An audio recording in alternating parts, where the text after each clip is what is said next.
I think we're streaming. We hit select stream on that little button there. For Oh, some that's reason, it stopped working. why does that do that? Click on that thing. This? Yes. Hey, everybody. Oh yeah, but it said we were already streaming, so I don't know Okay, what's but I going don't know on. why that went out. Okay, I'm just looking here. One Eye Cats get 3 points for being third, Kim. Space Cat 72, good evening. Bruce Colchin, hello, how you Holy doing? moly, there's a bunch of people here right away. Welcome Sean to the stream, O'Brien, everybody. hey guys, I was just talking about how y'all saved my car by rolling up my windows that rain last year. Yeah, and you know what we got from you, and I always think of you because I got this can of this stinky gas that doesn't smell like gasoline, and we still wash parts in it. So and that can of gas, 5 gallons of that, rode through that horrific wreck I had, and it didn't spill. Wow,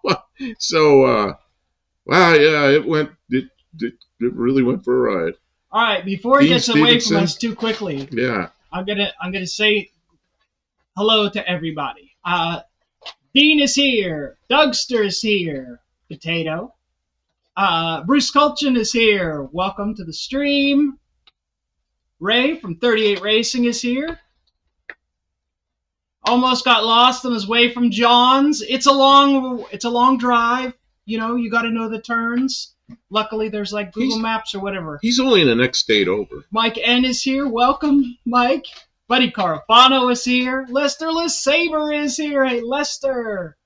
Gearhead 6971 is here. Says we're up and running. I ain't running nowhere right now. Crashes Roadrunner Garage is here. Says good evening. Same, right back at you. Neurontics. Oh. Is here. Welcome to the stream. Where is it? Where did I do it? Sometimes words don't. Oh, there it is. Neurontics. Don't crystallize for me. I have to really sound them out, even when they're easy. So who's the first 9 p.m.? Miss One-Eyed Cat is here. Welcome to the stream. Let's see. At exactly 9 p.m. is Buddy Carafano with the 3 points. Lester LeSabre with 2 points. And Dean Stevenson with 1 point. Who was here earliest? Like way early? Somebody was here an hour ago, and I was saying hello. Way early. That wasn't Buff Del Campo. That was me. I said hello. That's okay. Bruce Colchin was here. Yeah. Let's see. And has Bruce said anything since then? Bruce, you still have time to jump in and get a couple points. Mm. Everybody else, I'll try and give out points as the stream rolls along, so you can all feel pointed. So you can just how the points go? You all know the points. It's an on your honor system. I award points. You keep track of the points. I don't have a database. How am I supposed to keep track of all these points? So that's the way that goes. My 1 point goes to Bruce K. Yeah, that's right. Robin Hood is going to list Kim points as a meme coin, so you guys can trade them all. I usually don't talk about this stuff. I was on a conference call for work today. You're not allowed to talk. Yeah, about but we all came in. We were like 5 minutes early to conference call, so we're all just chatting with each other. We're hardly in the picture. Yeah, we're all chatting with each other. And one of the guys says, yeah, he goes, I'll watch your lives as long as you don't dance. And I said, oh, it's Kim that does the dancing. I do dance. He goes, yeah, I know, but don't you start dancing. I'll dance for super chats. So I know. Once I know one of those guys on that conference call were watching us live. 100K points gets a DeLorean. I'll ask Derek if I can award the DeLorean, but I mean, be aware it's been rolled over and it's pretty rough. 100K points. I don't think all the points that have ever been awarded. So Brian said he's just watching some windmill video. Nope, I'm not. No, I wouldn't go up there. I'll go to as high as you want in an airplane, but man, I get on a roof and I'm like a spider hanging on. And one of those things, I'd never go up in that. Okay, anyway. Indecisive Garage is here. Welcome to the stream. Bruce Gulch and the point is on the top of my head. Did I already say hi to Tommy Hamlin? Oh, no, I didn't. Welcome from Dublin, Tommy. Thanks for stopping in. Guys, we haven't been in the shop to do a live. We've been in the shop on and off doing things. But it's been like 7 degrees in here. It was cold. Horrible. We came out the one night and did a couple shorts, and then another night and did the same thing. Because the ones in the house, they're just not the same. Well, and you come up here when it's that cold and the lights are real dim and they don't want to work. And then you light a fire, for what? It was no good. So tonight it's 70 in here, which is really nice. They're going to collect points to make you dance. No. We're not. That's not going to happen. Gearhead said I saw a beautiful Plymouth Superbird on the way to work this morning. Shriners are having a 3-day car show at the Bismarck Civic Center. Superbird's a pretty rare car. Really is.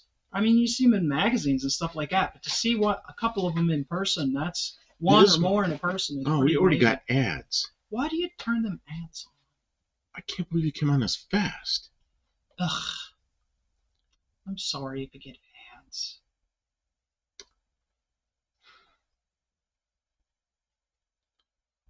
Something about Infinity. 38 Racing says, dang. Well, what is Dean? I don't even want to know what Dean said.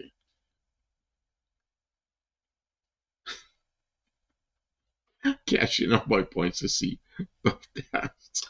Saving all your Kim points and burning down the trailer park. This sure went down quickly. Yeah, red stuff does. There you go. Looks a little like gasoline, but it's not. 38 Racing got a Ken's Furniture ad and Domino's. I heard Domino's is hitting the marketing really hard. They're having a downswing from the economy. So go eat some pizza. Domino's needs the business, people. I can't believe Ken's Furniture. Thank you for. I can't believe the ads came in that quickly. Ken's Furniture, I don't know much about, but I thank them for sponsoring. Culver's. You ever eaten at Culver's? No. Oh, man. That's a good place. There you go. It's a testimonial for the Culver's. Check them out. And the TV show. There's that new TV show, man. I get ads for it like over and over again for that one new TV show. Somebody knows what it is. An Eastwood ad. Eastwood sells automotive stuff. I don't know what. Crashes Roadrunner Garage. All kinds of tools. All right. All the people calling out their advertisers get 2 points for enduring an Uno ad. And then there's somebody like Sean O'Brien doesn't have ads because he has premium. So there's always money coming from him. See, I have premium and Kim does not. So Kim says I should get rid of premium so I can see what the ads look like, and I can just walk over to her computer and watch them. So yeah, I'm a premium guy. Which okay. Sean O'Brien said his wife just finished a Papa John kick for the last month. Was ordering out a bunch. Enjoying that. Sometimes it's really nice. I got Taco Bell the other night. I shouldn't say it because I didn't get him any. And he bought... You got Taco Bell and you didn't tell me? Yeah.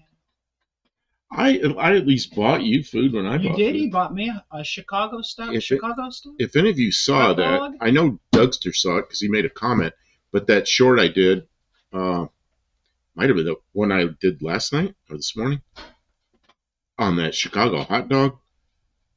Man, was that thing good. There's a food truck or a food trailer or something down here to used car lot, and they have Chicago hot dogs. So I didn't know it was really a Chicago hot dog. So I got one, and apparently it is. Man, that thing was good. I got 2 of them. I got one for Kim and one for me. Gearhead says Culver's Butter Burgers. Man, I ate at Culver's a couple of times when I was in Arizona. Man, that place is good. The only thing I didn't like about that hot dog is the pickle was so juicy that it soaked the bun all down.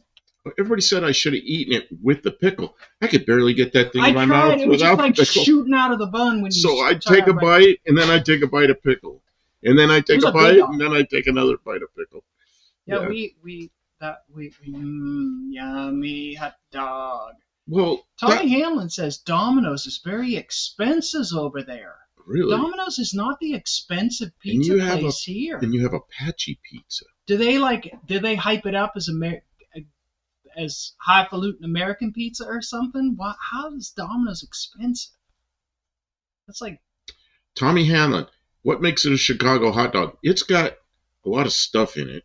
I can't even explain what it's like. I did shorts. You can look at my shorts, and it's one of the last. It's either the last one I did or the next to last one I did. I do so many of them, I lose track of which one's which. But it's a real good shot of what it looks like when I take a bite, and it was exceptionally good. I've heard so much from John Cope and Doug Stir about this Chicago hot dogs that when I saw that I had to try one, and they kind of agreed it looked like a Chicago hot dog. It's got a lot of stuff on it. Oh my gosh, all this talk about food. Oh no. Miss One-Eyed Cat says they like Joe's Pizza in town. It's a big pie.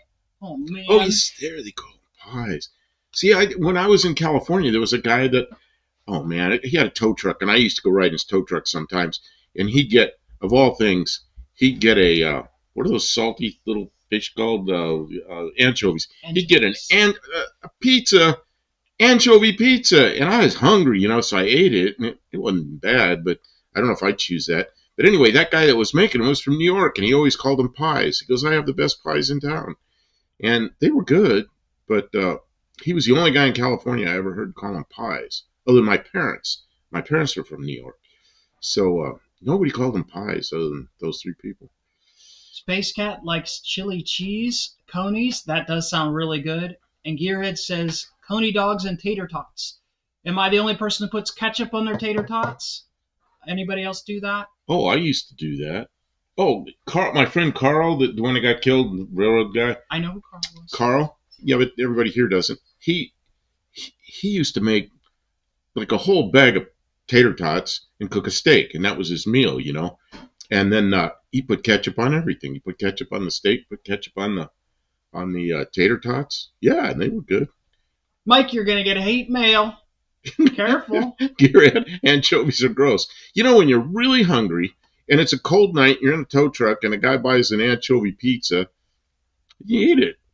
It wasn't that bad. I worked at a pizza place when I was much younger, and anytime we got an order for a pizza with anchovies, you had to call the number back to verify the order, because people would order anchovy pizzas, like put in fake orders for anchovy pizzas.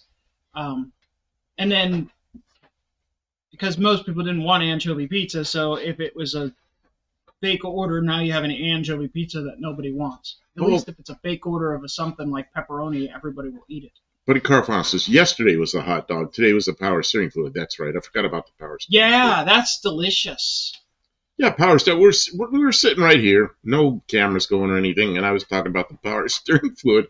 And I said, it's been like 20 years since anybody's used power steering fluid. I wonder if any young people even know what it is. I knew they had electric power steering on electric cars and hybrid cars and some cars, but it hadn't occurred to me that they had done away with hydraulic power steering for most new cars. I think your car, that green car, I think it was electric.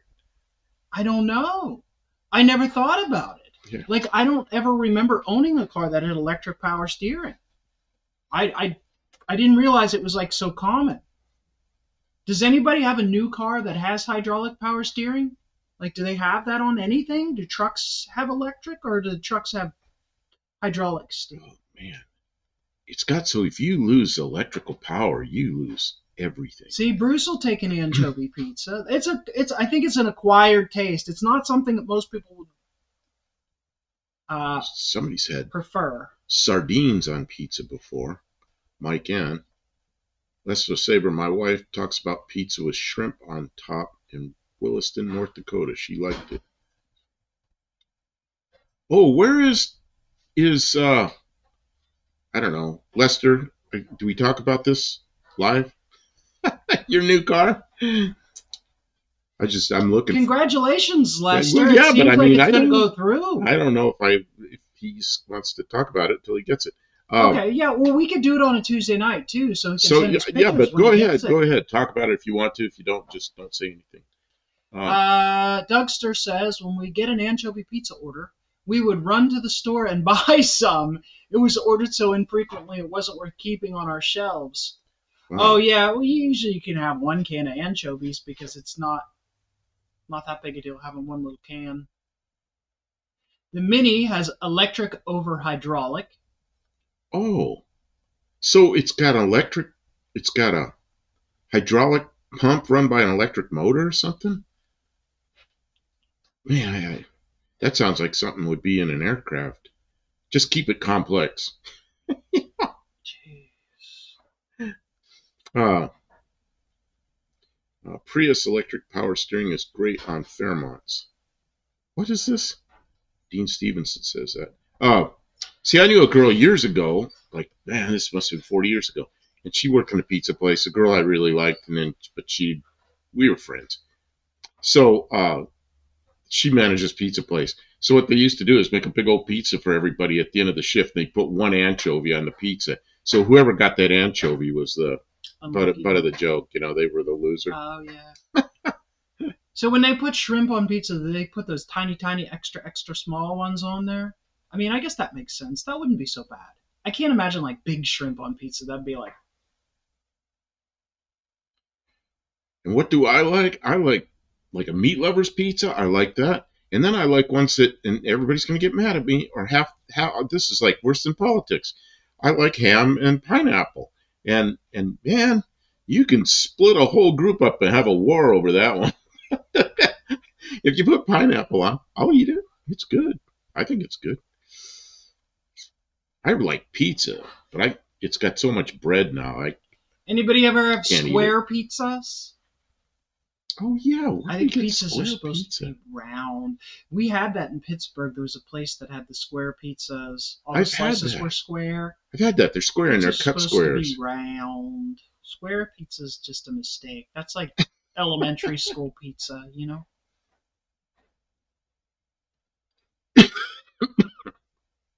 I saw a track. Mrs. One Eye Cat. I saw a truck. Oh, a truck at the store the other day, and he put his stuff under the hood. There was no motor. Oh, that must have been in the front. What's that? That thing that Ari works on. What car is that? What's the trucks that Ari works on? Rivians. Kim gets the point. Detroit style is rectangular, Dougster says. I didn't know that's what it was. All Detroit style? I thought Detroit deep dish. Is that rectangular, or is that round, or it doesn't matter, or does it? Raw dog 420. Jeez. I'm on shrooms and THC. Well, I hope you're feeling good. Detroit style is rectangle. Huh.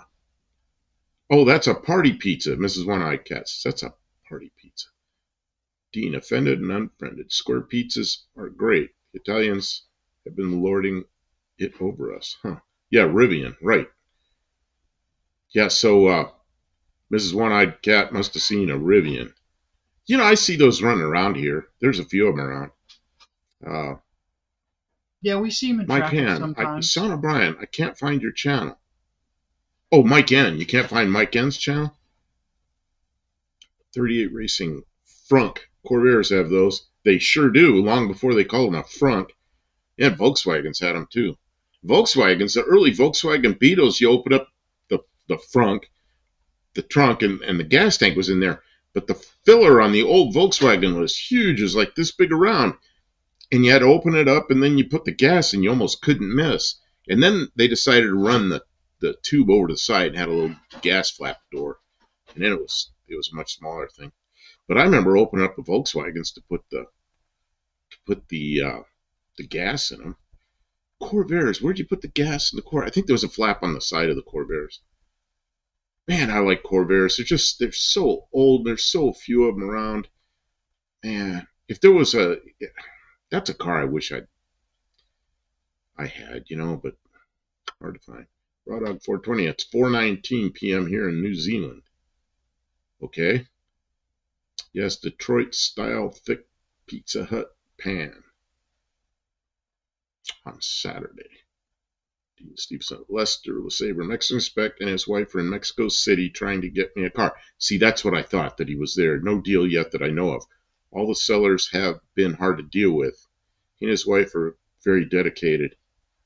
Doesn't seem easy. You know, he's a guy, definitely works for a living, doesn't he? And he is 3 times he's sent me stuff that I wanted. He's always good. He always comes through with it. He's tracking numbers on everything. Everything's up and up guy. So that's why I kind of promote him here a little bit, because he's one of our mods, and he comes through, and I've seen customers of his that are pretty happy with their cars. Of course, they're used cars and they're old. So Kim and I were talking about that today, and I said, you know, like when I bought this car, I paid, I think, top dollar for a 78 Fairmont, whatever this thing is, Zephyr. But I said, you know, it all looked good, but, you know, on the way home, it could have thrown a rod or something. You know, you never know with a used car.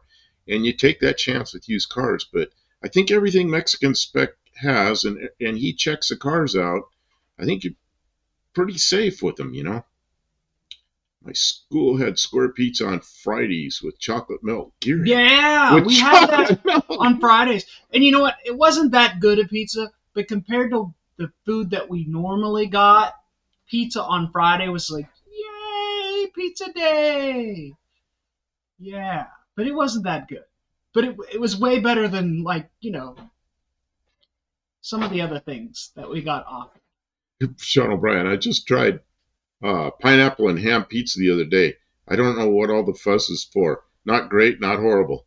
Yeah, you know, I don't know why. I like it. And yeah, I don't know. I don't know what all the fuss is all about. You're right. I just think it's kind of good. And I'm probably not supposed to have it anymore because too much bread. Pineapple, well, the bread, of course, but the pineapple probably got a lot of carbs. But I've really got my a lot of the balance, my body with the diabetes and everything. I've got it under control. So I'm finding there are some times that I can have some carbs, and it's kind of good to have that again. Not a lot, but at least some. And so I'm enjoying food again. Go ahead, Kim. Ross says he has a Boss 302 Mustang. And Dean asks him if it's 69 or 70 and says that it went downhill after they added a rev limiter and the intake valves were downsized. Yeah, I wonder, they must have done that for pollution control.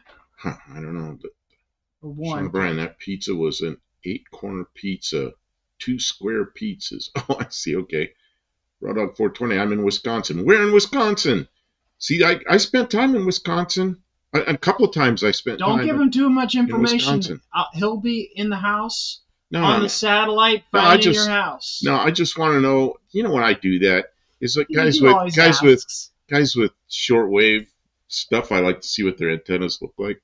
And some, you know, everything's listed, so they're kind of proud of that stuff. Let's see here. The 2 places in Wisconsin I've spent a lot of time are in Oshkosh because of the air show, and then in Fond du Lac because my cousins live there. So, yeah, I don't know. I've always had a good time in Wisconsin, but of course I've been there in the summertime. I don't go in there in the wintertime. I'm not going that far north in the winter. Space Cat, sausage and pineapple, that sounds good too. Yeah. I've never tried that, sausage and pineapple. It's pretty good. What's my favorite Ford? Oh, man, just about anything that's a Fox body. And then, oh, man, I mean, I had Fords my whole life. I've had a lot of different cars, so I'm not like a Ford guy or a Chevy guy only or anything, but I've had some favorite Fords. 56 Fords, my first ones, 57 Fords. You know what I like? What? I'm sorry. I like the new Ford T-Bird. Oh, the little baby ones? Yeah. Oh, yeah. The newest one. Well, I think those are really cool. They were like 02, 3s, and 4s, something like that. Yeah. You remember we were in Maryland and there was a black one in a gas station that was gorgeous. For sale. Yeah, I like the styling of that little car. I don't know what powertrain it has in it, but I like the looks of it. Well, when I was looking for this car, there were several cars I was looking for, and I was really looking for something that was like like 70s cars because they're simple, you know. And so I was looking at early Fox bodies. I was looking at Chevy Novas, but the like 68 through 72 Novas. But man, are those expensive. So it's just, the good ones just are way too much money. And of course, A-body Chrysler products, but we've got a couple of those. So then, and I looked at a few new cars, and those little 2-seat Thunderbirds I looked at, but I really don't want an electronic car. So that's why I ended up with the Fox body, this one that I got. Let's see here. I'm not going for it. I learned about Mexican spec here. You looked at one car and looked great in a photo. In person, it was terrible. Okay, yeah, that happens. That's the advantage of working with Mexican spec. Is the man knows his cars. He knows what he's looking at, and if it's not worth buying, he's willing to say, like, no, this is a bad deal, you know? And you can't do that remotely in Mexico. I wish somebody would have looked at this car before we bought it. We might have been able to negotiate a little better price. But it's still Mexican a good car. Mexican spec had a car I wanted, but it was a lot further away. Beautiful Fox body Mustang, the notchback, which I really like. It was a 302 for the 5-speed, and it was beautiful, but it was just more money than I couldn't buy it. It was more money than I had. And so I ended up not getting a Mustang. I got one of these. I'm sorry, I'm talking too much. No, there's just a lot happening. You guys are great. You're all hanging out and talking. Dawn says Wendy's ready to order a buffalo chicken for dinner tomorrow. Now. She's ready to order it now. Tomorrow now. That's all this talk about food. What's Mike Harrison? I don't know what that's about. Ray from 38 Racing says, Buff, look into the crust Big Mike made up for his carnivore pizza. He eats like a carnivore diet. You remember Big Mike from Big Mike's Hoopty Bar? Yeah. He had that Blue Goose project. You know him. Anyways, I didn't see that video, but I'll bet you he does. He knows some stuff. Look at this. Dean Stevenson, favorite Ford, 71, push-button M-Code De Tomaso Pantera.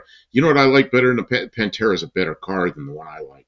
I like the Mangusta, which is, it's not the structure is not as good. Can you imagine trying to climb in and out of that? But the Mangusta is just one of my favorite cars, just the way it looks. And I drove a Mangusta, and I really liked it.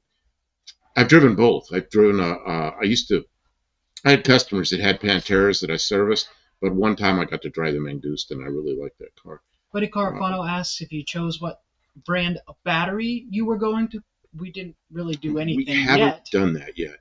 I know what I want, and then I know what I can probably not afford. I'll probably end up going to, I don't know. I don't know what I'm going to do. I want a yellow top Optima, but I probably won't get that.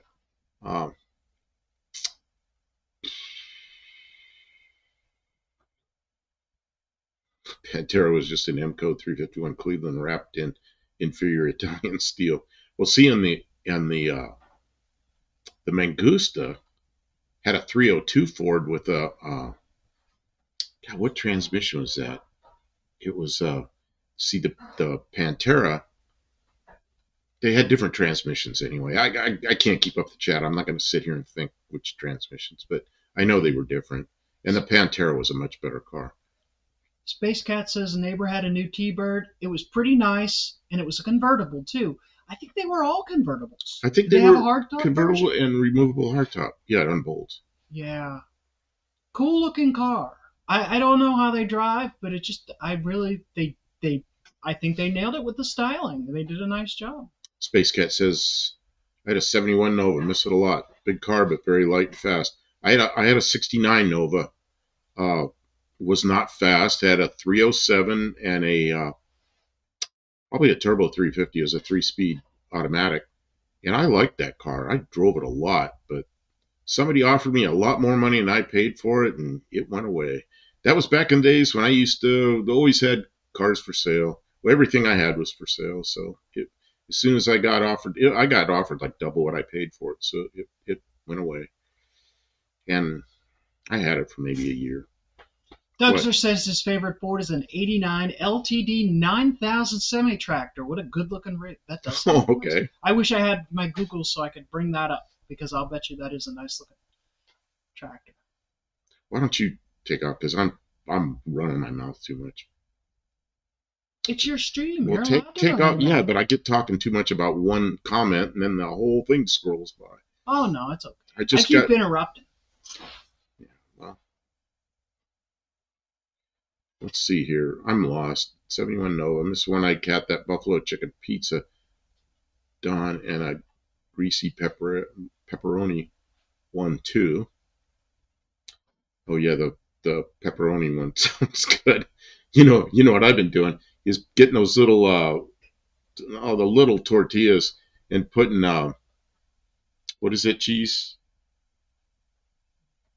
Mozzarella cheese and pepperoni on them, and then just cooking them. Make it like a little pizza. But see, I can eat that because there's not a lot of carbs. So it's like a little baby, sort of like a pizza.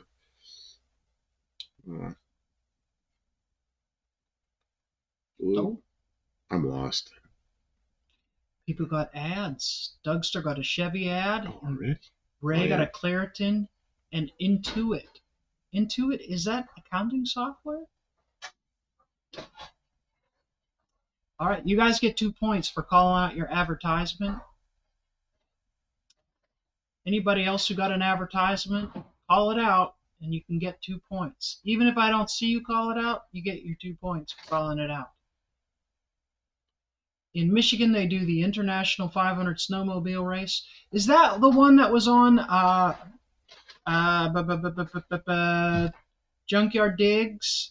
I watched them revive a truck and take it up to Michigan to go snowmobiling. I've never been on a snowmobile. I've seen them, but I've never been on a snowmobile. No. Craziest thing I saw in Ohio. Pittsburgh don't have snowmobiles. In Ohio, they had a drag strip right near where I live, so I used to go to that thing sometimes just to watch. And they were running in the summertime. They were running snowmobiles, and they had wheels on the skis, and they were running those things in the summertime down the drag strip. That was crazy. Dougster says yes. Dougster got a Chevy ad. Junkyard Digs. Chevy ad.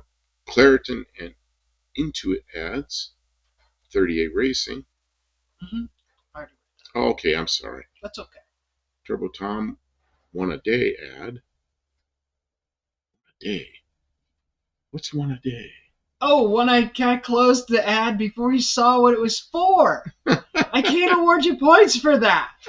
You got to tell us what it's about. You didn't watch the ad. That's how you get the points. Didn't watch the ad.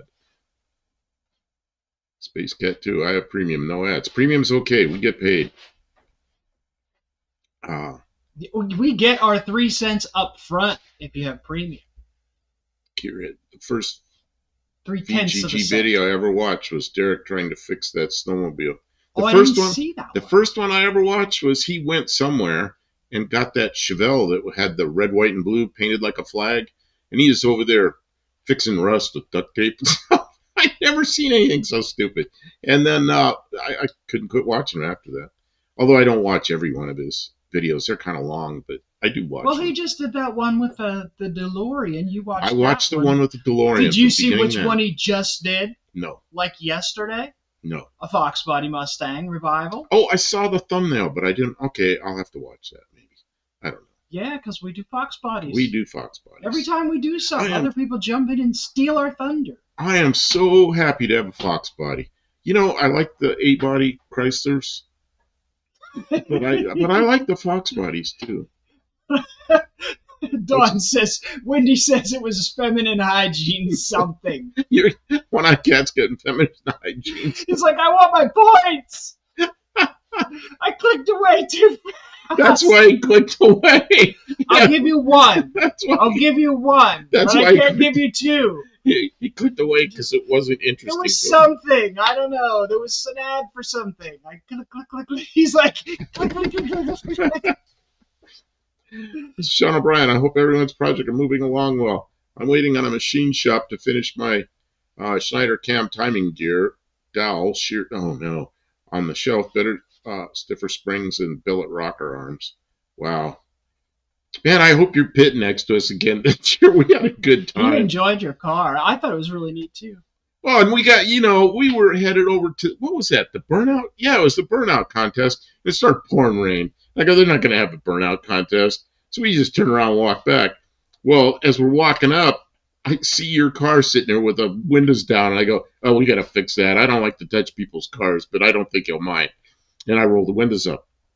And then they had the rain quit, and they dried it out somehow up there, and they had the burnout contest anyway, and we missed it.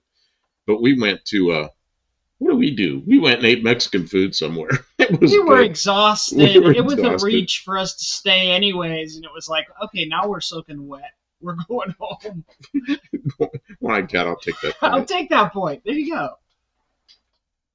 Amsoil Championship Snowcross.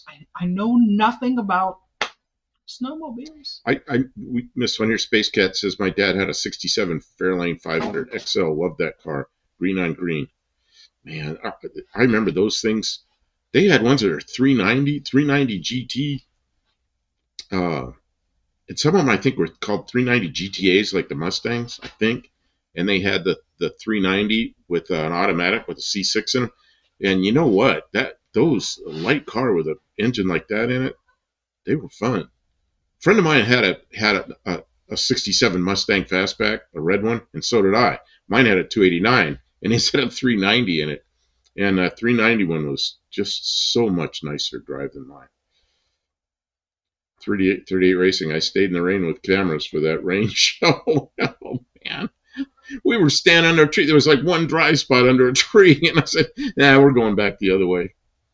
And who was it? I can't think of it. I can't think. I'll move on. Okay. Rhoda asks our thoughts on Levi LaValle. I don't know who that is. Who's Levi LaValle? Help me out. Somebody. Where's this? Where is it? 9:30. Oh. 5 comments up. 6 comments up from the bottom. Thoughts on Levi LaValle. I'm not sure what that is. There's Levi that comes in here, which is Dylan Levi, but I don't know what Levi LaValle is. Probably some race car driver or something. I don't know. Thoughts on Amsoil Championships Snowcross. I don't know anything about that. Gearhead knows about that. Let's see. His Fairlane was a 289. The 390 was crazy. They also made, 427. Imagine a 427 on a lightweight car like that. That must have been something. Oh, thoughts on Amsoil Championship Off-Road. Don't know much about it. Although Amsoil, it's not our thing. Amsoil makes some really good products, and I've run Amsoil. He does love Amsoil. Amsoil Signature Series oil a lot because it's it's a pretty good stuff, and I always have oil samples done and everything. I think I might be beyond that with these cars because they're older engines now. I don't know what I'm gonna do. I'm not driving so much. I used to put on just thousand miles a year, and the Amsoil is such a good product, and I do oil samples every 4,000 miles or so, and the stuff was incredible. But now my oil's going to time out before I mileage out with it because I just don't drive so far anymore. My one long drive every year now seems to be No Name Nationals, which for us is about 3.5 hours. Although we went to Texas. What was that? That was 600 miles. Geared more into Winter X Freestyle, but Levi can sled. Okay, it's so many sleds. Okay. 38 Racing was on the back of a wrecker. That deck got slick when wet. Oh, man. Space Cat, big block nearly needed to take engine out to replace spark plugs on the Fairlane. Yeah, I remember that was, I think we used to, that Mustang, we may have jacked one, we may have done a motor mount or something, jacked up the engine or something to do that. I remember we were struggling with that. Space Cat, AMSOIL is great. Sold it years ago. We had their full line of products. Okay, so you know about that. Any of you know Kyle LeDuc or LeDuc? I don't know. John Cope's here. Depending on what part of the country you're standing in, you can have different definitions for the same word. Oh, yeah. What is a tram? Well, in Russia, it's like a little narrow train that runs down the middle of the road. Tracks, and it's electric. Tramvai. Tram. I don't know. I thought they were like, that's what I thought they were. Is like, yeah, like a trolley bus on tracks down the middle of streets and stuff. I don't know. What's a tram? John. Hey, John, I want to know, did that hot dog I got, I know you saw it, did it look like the Chicago, like it's supposed to? Because these people in this trailer, they speak with a southern accent that's so south, it's more than anybody else around here. So it's like, okay, I know they're not from Chicago, but that hot dog was exceptionally good. I'm going to stop there again Tuesday, I think. I got a doctor's appointment. On the way back, I go right by there. So I'll probably, you want another one? That was a good hot dog. Kim doesn't answer. Maybe. Maybe, okay. It was good. It was kind of expensive for a hot dog, though. It was a little pricey, but it was, yeah, I know. But it's a local business. I guess it's probably good to support them. See, John Cope says, it looked awesome. Okay. I mean, I don't care what anybody thinks. It was delicious. It was really yummy, but. Okay, I missed a whole bunch of stuff. A trolley bus. John, see, there's more than one right where I am at. Okay, Dougster, my friend's scrap hauling truck had a Caddy 500 in it with the inner fenders. Had custom removable plates to access the plugs easier. Oh, I've seen stuff like that. Yeah, my Cougar, the one that had the Chevy in it, those, that was before anybody was putting Mustang 2 front ends under them, so it had the springs on top and everything. No room. And I used to jack the engine up, undo the engine mounts, jack the engine up to get at the plugs. And I had to pull one header off to get at plugs. What a pain in the ass.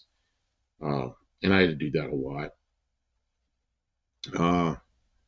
Paris at Dakar is the first race I learned about because my uncle had an 86 BMW Paris-Dakar bike that was, got a thing in the way here, that was white and blue with big red drop bars and huge 8-gallon tank. That's Sean O'Brien. Wow. Isn't a tram a measuring device? Oh. Could be. Favorite rock band, old and new. Favorite rock band. Man, you're like talking about all kinds of things here. Favorite rock band. I don't know. There's all kinds of good ones. He doesn't like to admit what kind of music he likes. Well, he's worried, he's insecure that people won't like the same things as him. See, I'm old, so I remember when good music was like stuff in the Beach Boys and stuff in the early 60s. And then I remember all the 70s music. And some of the best stuff was the 80s, I think. Early 80s to mid 80s. Like, I don't know. Name some of the, I don't know. You've heard stuff that I listen to. Oh, Sean O'Brien, tram line. Oh. Okay.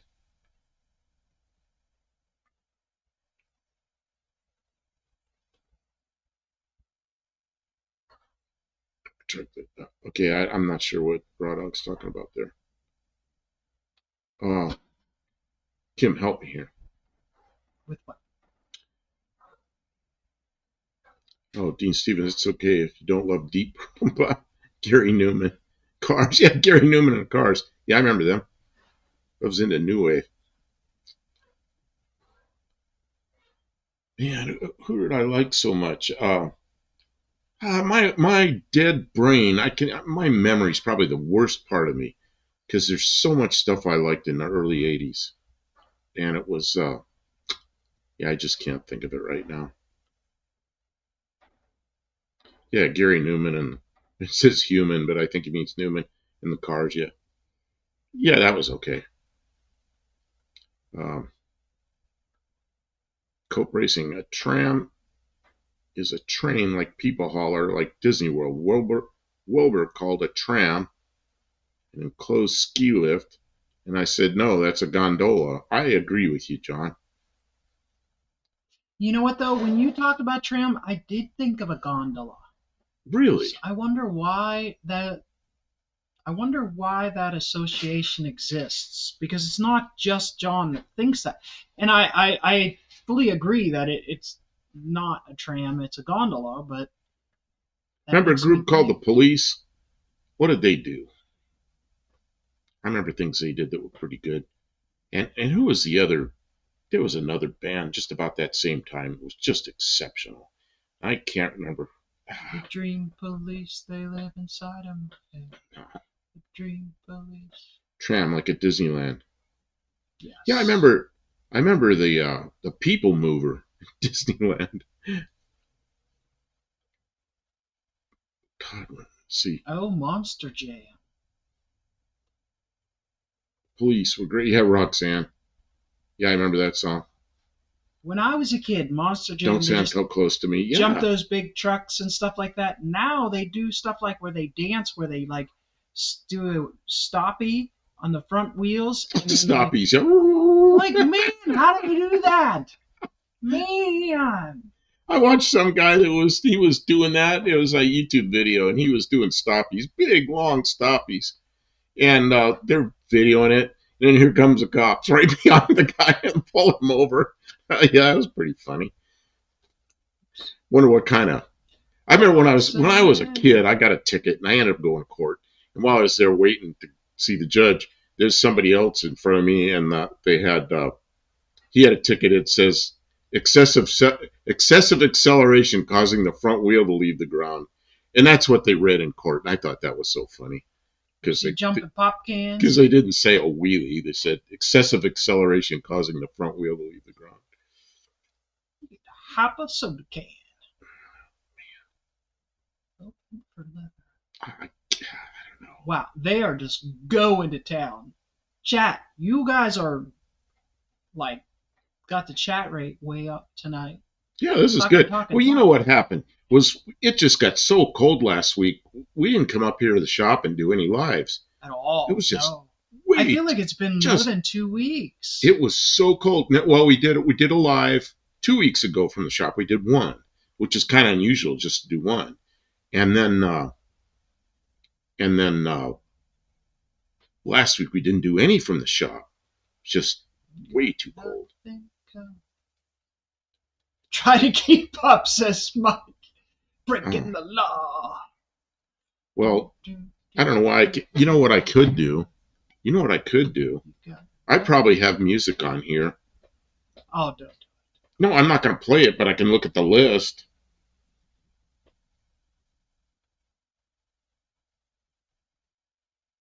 Judas Priest is my favorite.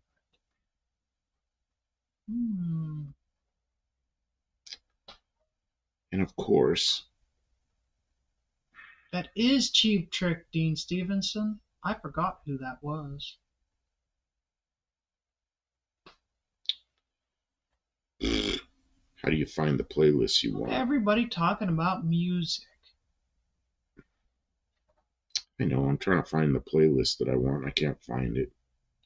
I'm feeling cold. The wind was, I think, blew some of the heat. Oh, I didn't even get to tell you guys what I did. I pulled the Bronco down. It's in the shed now. Did anybody see the chat? I'm Kim of Kim Fixes Things. You can see my channel elsewhere on YouTube. And Kim's been doing a lot of work on her cars. I made 2 videos. One where I fixed the brakes on the van, and then another one where I got the Bronco running and pulled the van out of the mud with it. Well, now I've got the Bronco set up, so if it's raining, I can still work on it. It's under the shed. Oh, the Eurythmics. I remember the Eurythmics. The Eurythmics, yeah, I remember them. Oh, I was. Didn't they do like walk like an Egyptian or something crazy? Oh, that who was it did that? That was That wasn't the Eurythmics. Man, I remember. There was a girl I knew, and she had a bunch of little kids. Then and one of the little girls used to call it "walk like an encryption." It was encrypted. Walk like an encryption. We used to laugh at that.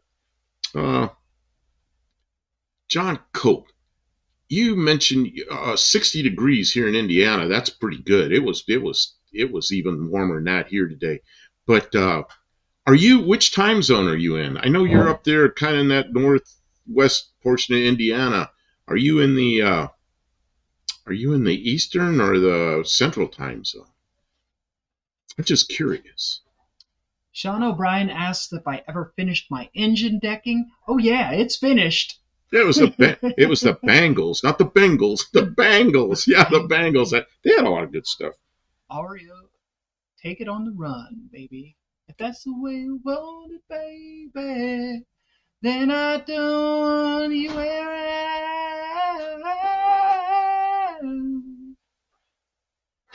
I don't want to do that. I don't believe it.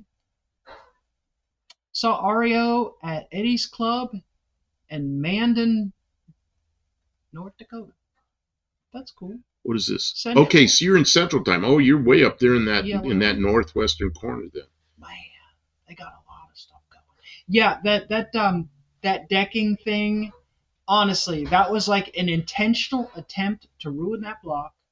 I wanted to see how I would do, but I knew it wasn't going to be successful. ELO. I forgot about ELO. They were good. I like that stuff. Then I picked it up with the skid loader and took it down and dumped it in the weeds. It's down in the weeds. Out of our hair. We have so much stuff. Look, it goes to the ceiling. All this stuff. You cannot keep everything. So it's gone. It's gone. I've got a 318 there. I've got a 360 out back. I've got transmissions here. And all the cars have engines already, So, yeah, no more slant sixes right now. No more slant sixes right now. We're going V8 because that's what everybody wants to see. Okay. Although that's not true because there's a lot of people who like the slant six content. But a lot of people do slant six content. So, I don't know. Mix it up a little bit. Singing and dancing, 38 racing. Super chat. Oh, hey, I'm missing a super chat. And you got to turn up. Oh, you did turn it on already. Thank you.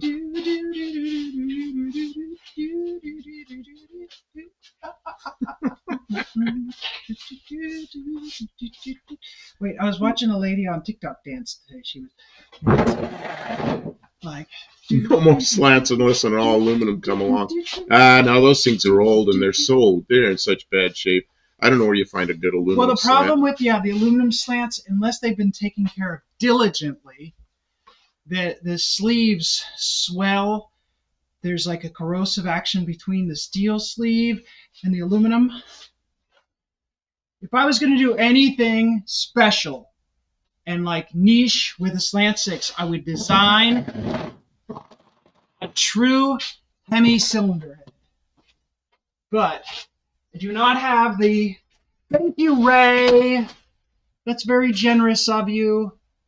Never expected, but always appreciated. We use that as super chat to buy some gravel. We can get a 20-ton load of gravel for only $800 delivered. Oh, I really like Pink Floyd.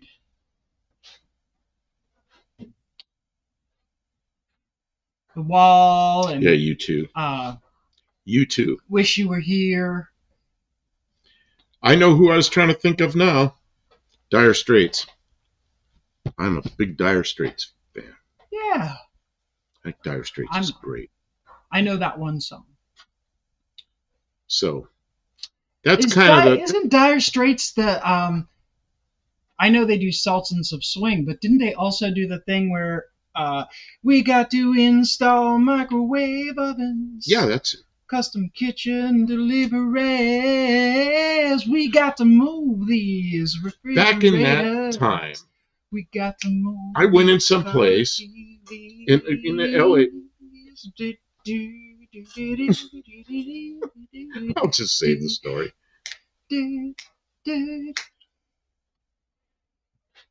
Pink Floyd is more than just pretty damn good. Pink Floyd is just as good today, maybe better today than it was back then. I mean, Pandora ad. Oh, okay, you get your 2 points. Money, the intro to Money. Boom, boom, boom, boom, boom, boom, boom. Money. Boom, you mean like, ching, yeah, money, 1973. That song was on when I was in school at Chanute Air Force Base in Illinois. 1973. I mean, that was great. That was great stuff. The music is held up. Held up. A Venmo ad. Venmo ad. Turbo Oh, hi, Turbo Tom. Welcome to the stream. Commander you get Cody, 2 points. Commander Cody and the Lost Planet Airmen. You know what that was? That was the Hot Rod Lincoln. Mike N got a tax commercial. PA tax commercial. Junkyard D got a Harbor Freight ad. Harbor Freight's okay. Not everything at Harbor Freight is like the best ever, but a lot of it's good. Well, I don't always want the best ever. Sometimes I only want to pay for good enough, and Harbor Freight has that. Although some of the stuff at Harbor Freight is pretty darn good now. Like they've got some buying power, so sometimes you can get some. Like that blue Jack, didn't it come from Harbor Freight? That did come from Harbor Freight. It's a really nice low profile. I bought an aluminum Jack. See, really when I was working out at the test site, we had these little pickup trucks. They were Kawasaki. I don't know, these little. They're like the modern day military Jeep, little trucks, and we go out on the flight line. And we always had to jack up these aircraft. There was a reason we had to do it. Anyway, it's big, heavy-ass jacks, and we had to lift them in and out of that truck all the time. I was so sick of that I bought my aluminum jack, that one that we have here. I bought that specifically to take to work because it was easy to carry around. And then when I finished that job, it was my jack. So that's the one you're always using, is that aluminum jack. And it's pretty nice. It's easy to carry around, but it's a nice jack. Oh, yeah, Blink 182.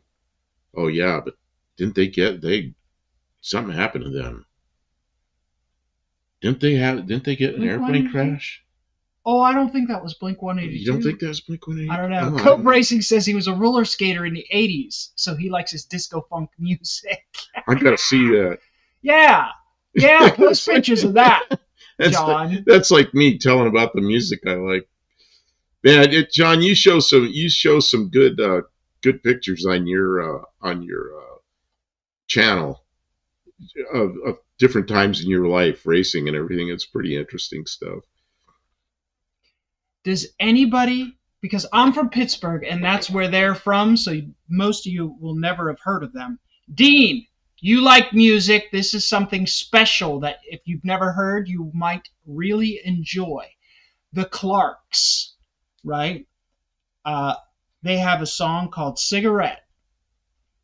And that is a special song that everyone from Pittsburgh knows. It reminds us of summertime. And it is, it's a fun song. Cigarette. Does anybody ever heard of that song? Anybody ever listen to it? Put it on your playlist to hear it. No. Yeah, if you're not from Pittsburgh, you probably never heard of the Clarks. They're kind of like Couples Bay City Rollers. Who's that Canadian band that's really special to Canadian people? It'll come to me in a minute. Maybe it won't. I'll just move on.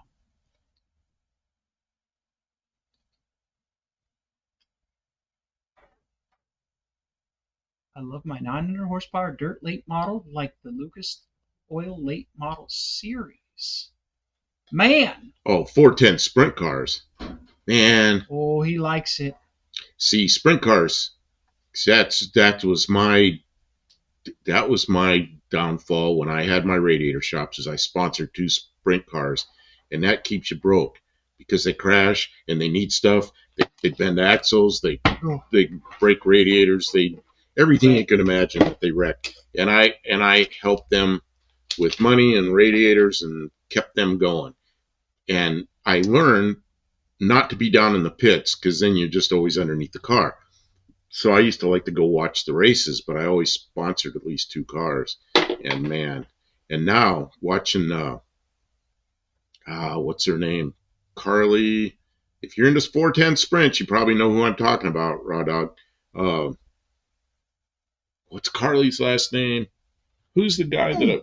What are you poking? I know who you mean, but I don't know what the names are. What the names are? She was the first time I saw her race. She was in. I think she was in a 410 sprint, but she may have been in a. What's the other one? The 360. She was in a fast sprint car. She was 14 years old, and she was leading the pack. I mean, this isn't like they put a girl out there. This is like she is an aggressive driver. But she got in a hell of an accident when she was. No, not Carly Simon. Welcome to the stream, Jordan Brown. He says, love from Virginia Beach. Glad you could stop in. Hang out for a while. We're just talking about cars and all kinds of stuff. She ended up going. She had to pass 3 cars. She was going to lap them, and she got tangled with one of them and went over the wall. Over the wall. If you see it, she's like, she broke. Gone. She broke bones in her back and destroyed the car and everything. But Carly Holmes, you got it. Yeah. Carly Holmes and what's her brother's name? Gearhead, you get 2 points for jogging his memory. You get at least 2 points for that one. Jogging his memory. But Carly Mike Holmes was close. Carly Simon. Close. Carly Simon. Wrong Carly. Yeah, I mean, I think they pulled her out of that. Probably she's not allowed. A 14-year-old girl gets hurt. There was probably some worry about that. But I bet when she's 18, she'll be racing again. That's my opinion. And I almost rather see her race. Yeah, Tanner Holmes. I'm a sub to Tanner Holmes, but I haven't been watching him much lately because it's the wrong time of the year. But again, this summer I'll be watching Tanner Holmes again. But I think Carly I think she might be a better driver than her brother. So yeah, that's a team to watch, man. And yeah, I just can't I can go to drag races. I can't go to sprint cars. And sprint cars they suck up money like you wouldn't believe. But see, you can be competitive in drag race. We can go out there and drag race 6-cylinders all against each other that are basically stock 6-cylinders and have a really good time. So you can't do that with sprint cars. So I'm kind of glad I found this crowd, and I'm kind of like this now, And there's fast drag racers, and then there's ones like us. Yeah, turn right to go left. Oh man. Yeah, there was a track in California, Santa Maria, California, and they don't have sprints there anymore. But when I lived in California, I never missed a race, and they just had like the best sprint cars ever every weekend, and it's just amazing. What is this saying with Rico, Abru, and David? I don't know what all that is. Oh, somebody's yapping at me. Oh, I'm glad you liked it, Dean. Okay, I've got to look at. You're gonna have to handle this for a minute. Oh, Sammy Swindell and Steve Kinzer. Those were the guys that I used to watch. Like years ago, and they were young guys then. If you like pina coladas. Oh my God. Oh, should I show this stuff? Can I show this stuff? I don't know. What are you doing? See who that is? Is that John Cope? It's John Cope. Yeah. Show the camera. Okay. John, I have to have your permission before I just show this stuff. I thought he was kidding. I'm going to do this as a Santa Maria. I love Santa Ynez for a while. Oh, I lived in Santa Ynez for a while. Space Cat. Man, I used to go to Santa Ynez all the time. You know where I'd go? What's the little town right there? That's the Danish town there. Man, I was there a lot. And then Santa Ynez, the airport, I was always there. Yeah, Solvang. I spent a lot of time. I used to fly to Santa Ynez and go to Solvang. It was just a fun place. Okay, so how am I going to do Miss this? One-Eyed Cat says never go left on a roundabout. That's good advice, Miss One-Eyed Cat. Never go left on a roundabout. You have to go left on a roundabout. Where I learned to drive on roundabouts. You have to go right to go left on the roundabout. Oh, I see. Oops. Why is this not doing this? Oh, but that Rupert Holmes song, the Pina Colada song, that makes me think of Shrek. And then that makes me think of the bad guy in Shrek, the villain, where he's standing up there and he says, "Some of you may die, but that's a sacrifice I'm willing to make." What a piece of trash. Did John Cole? Oh, he says yes. Okay, that must mean show that one. Yes I like to the this. Black and white Yes one. to this. Okay, I'm gonna try to zoom this a little bit. Well, we'll try to make that work. See, that's John Cope. There he is. That's ice dancing. That's John Cope, and I'm a little bit shaky. And then let's see. There's another one here. There's another. Oops, that's not what I wanted to do. There's another one here. That's. How do I get rid of that? I don't want that. There, I want that. Here's another John Cope one. Oops. There he is at the roller disco, winning trophies. Nice. Nice. Lord Farquhar. Yeah, Mike, you get 2 points for knowing what I was talking about. Lord Farquhar. And John Cope, you get 2 points for sending in pictures You were of disco roller skating, because I did not see that coming. That was not on my bingo card for tonight. It was the pictures of John Cope roller disco. Oh, who here has played any racing simulator video game with a steering wheel and pedals? I have one of those things, and my friend Carl gave it all to me because he was really into that, and then I really didn't get into it. He was disappointed that he gave me this stuff. So if anybody wants a steering wheel, oh, there's something we can give away for points. It's the whole setup with the pedals and the steering wheel and everything, and I'm not using it. So I could. And if somebody wants that, I could bring it to No Name Nationals. I'll have to find it. Oh my God. It's labeled somewhere. It's labeled somewhere. Yeah. Yeah, so it's in one of these bins. In one of these bins. Yeah. It might be up there. I think it might be in that one or that one. I think I'd rather somebody have it. I'd rather have somebody have it that uses it. Yeah, it's just getting old sitting around. Oh, see, Carl had 2 of them. And we were sitting there and we were playing online and we're racing NASCAR, and it was kind of fun, and it was kind of real feeling, but I just didn't.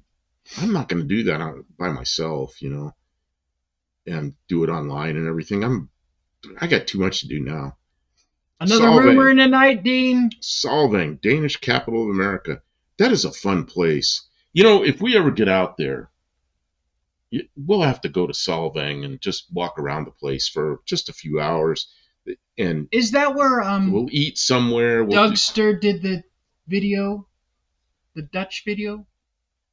No, Danish and Dutch is different, isn't it? Yeah, this is a whole little city out in California. In California? That's all. It's a Danish city. It's all these little stores and restaurants. Do you think we'll ever go to California? I don't know. Well, if we go to Yuma, Arizona, we'll be very close. We'll probably never go to Yuma.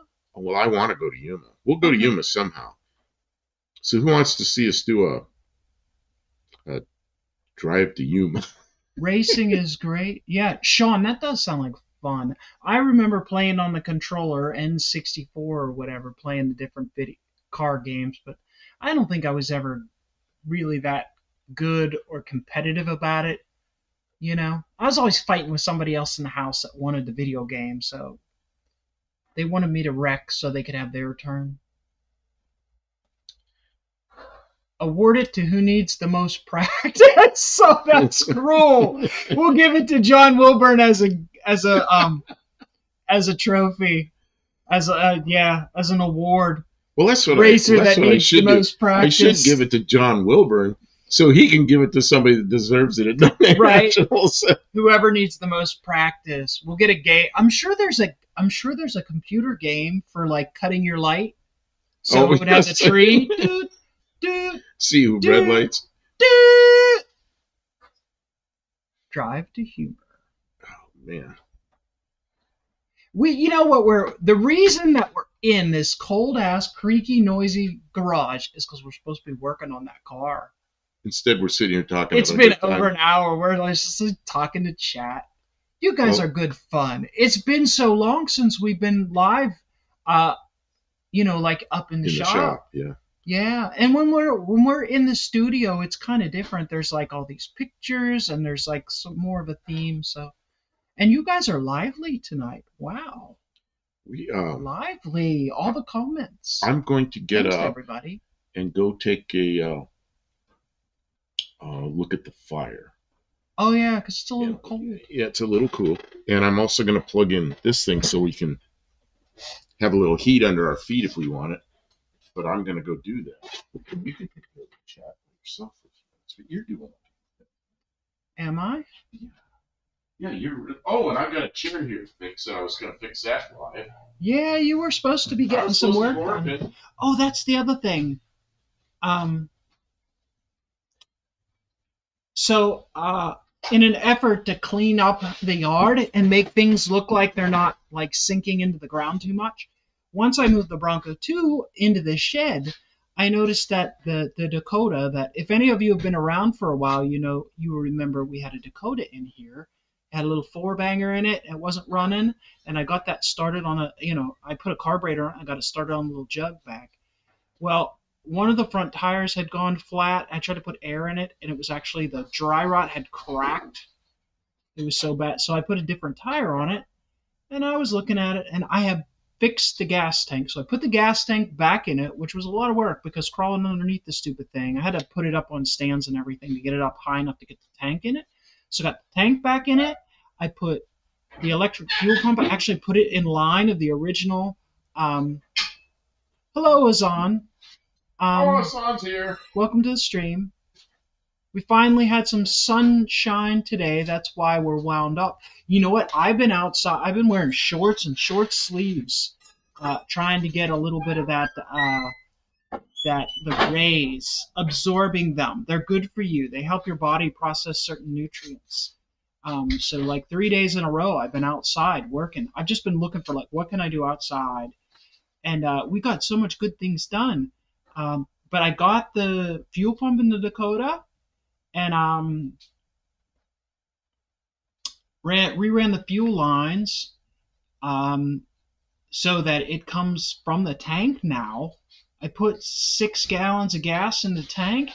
I got it started. I drove it up the street, back down the road and around the property a little bit, and parked it over to the other side so it's out of the way so I could clean up that spot because there was like grass and trash and garbage piled around it because it's been sitting there too long. So that's good. And then his van has been sitting since we brought that Jeep home. That's been like a year. His van's been sitting, hasn't moved. So the battery was dead, and we charged the battery, but here like the cables, like they were all corroded and it wasn't making good contact. So it's not just simple. Like the cables had replacement ends and those were corroded. So I had to take it all back apart, clean it all, put it back together. So we got his van, which his van has a Poly 318. It's not right. What else is in your van that's cool? Well, Lot Burns, who sometimes is in here, Lot Burns gave me that 318. It's all apart, but the bores look good, all the parts look good, so I'll probably build that. What else is in there? Hell, I don't know, Kim. I don't know. Storage. Cool. His van's been a storage shed. So there's a 318 Poly sitting in his van that we brought from Maryland that Lot Burns gave us. And we'll have to build that. But anyways, we got his van running and moved it because I figured, well, the tires are going to get flat on one spot. So we moved it like this much so the tires weren't on the flat spots anymore. Let's see. Spring cleaning. That's right.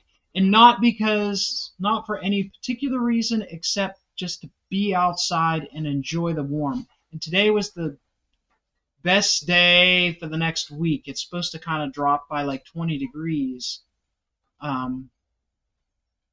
So yeah, enjoying a little bit. I mean, it's only end of February, so when you get a couple nice days, you just got to take advantage of it. So, Dawn, you're right. It's because the nice weather's got us all wound up.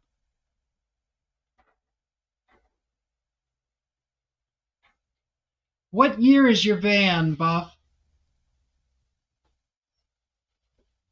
Oh, he went out. Mine's a 99. I think his is a couple years newer, like a 2004.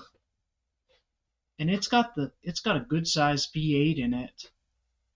And I don't think it's a 350. I think it's a 250.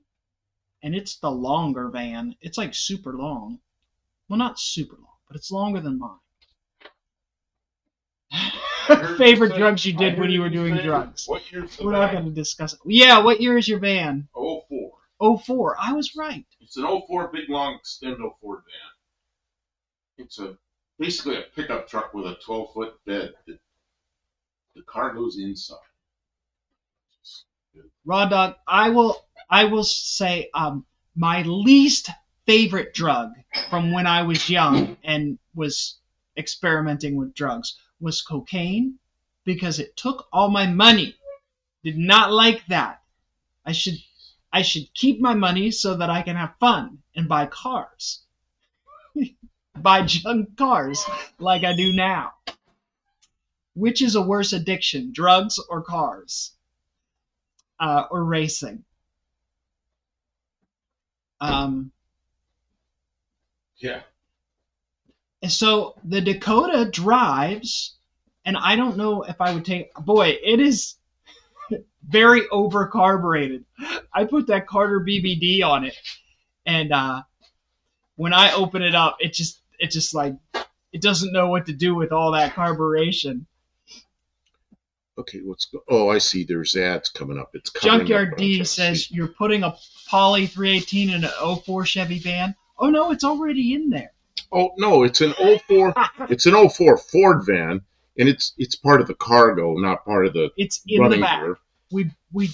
He brought it.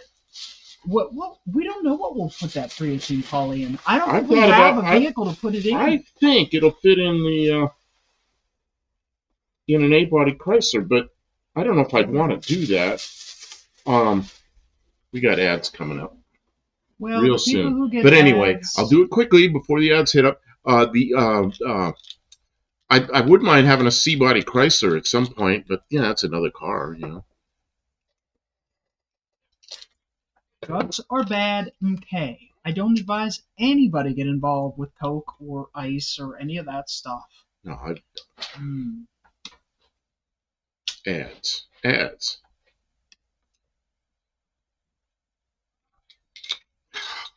I didn't want that on the floor. Ew. Now it needs to be cleaned. Oh, yeah, it does. And I need it. Here's a different. Just use the lid off of that one. No, wait. Here, I've got a junk one I can pull the lid off of. Okay. That one's still got stuff in it. All right. That works. Hey, Olive's here. Ketamine, I think, isn't that like, don't they use that as a therapy for people? I think if we're going to talk about we shouldn't talk drugs, we should talk about the things that, like the things I would consider as money wasters would be sprint cars and airplanes, home-built airplanes. Because, man, did I spend money on that stuff, and they're all gone. Oh, hey, Olive. Thank you for pointing out that Olive is here, Dean. I didn't see. This doesn't fit on this one. You're kidding me. No, they're two different kinds, two different water brands, and they don't You just have to hold your interchange. hand over it. Where's the dirty one? Oh, this is all. No, don't put that up. on there. No, I got to clean it. Rinse it off. Here, use some of this water and rinse it off. Yeah, okay, just here, pour. Because it is now filthy. Every hand's busy, and I got a bunch of shop floor dirt on my water bottle top. Okay, again, there's dirt down in the. How did that get dirt way down in here? Oh no! It fell on the floor for 1 second. It's the dirtiest I've ever seen. Turn that car into cash. Oh, that's an ad. Turn that car into cash. Nice. One-eyed cat? Was the One-eyed cat, you get 2 points this time! He finally figured it out! I finally watched the commercial. Yeah, Butler Machinery ad. Junkyard D. Junkyard D's here. Man, we had a lot of people here. Dr. Go, welcome to the stream as well. Dr. Go's here. Who else had a Gearhead had a Harbor Freight ad? See, Mopar swap meet in Indianapolis today, ran into Hoosier Garage today. Wow. Okay, just run into somebody. Everyone who called out their advertisement gets 2 points for it. Butler Machinery ad? Oh, I've got a Granger ad. Oh, Granger is good for electrical equipment and commercial industrial repair kind of supplies and stuff like that. I dealt with Granger a lot when I was working for the government, and they were a little on the pricey side compared to a couple other places. But the big thing about Granger was that anything they have listed in their catalog, they always had it, and you always got it the next day. And it was amazing. The service was amazing. I remember they would deliver stuff to jobs. Right on. Do you like your bigger fluffies or small women? Bigger fluffies? I don't know what bigger fluffies mean. I don't know, like if he's talking about women. I don't know. Granger, get it? Got it? Good. Oh, you know what that sounds like? Granger? No, that sentence. Get it? Got it? Good. Who's the guy I'm watching? See, my memory is so bad. Yeah, it is. Memory says things I want to make a comment, and I just can't even. Briggs. Oh, okay. He always goes, get it, got it. Good. Dean Stevenson has an ad-free Sunday on my user ID. It's not Sunday, though.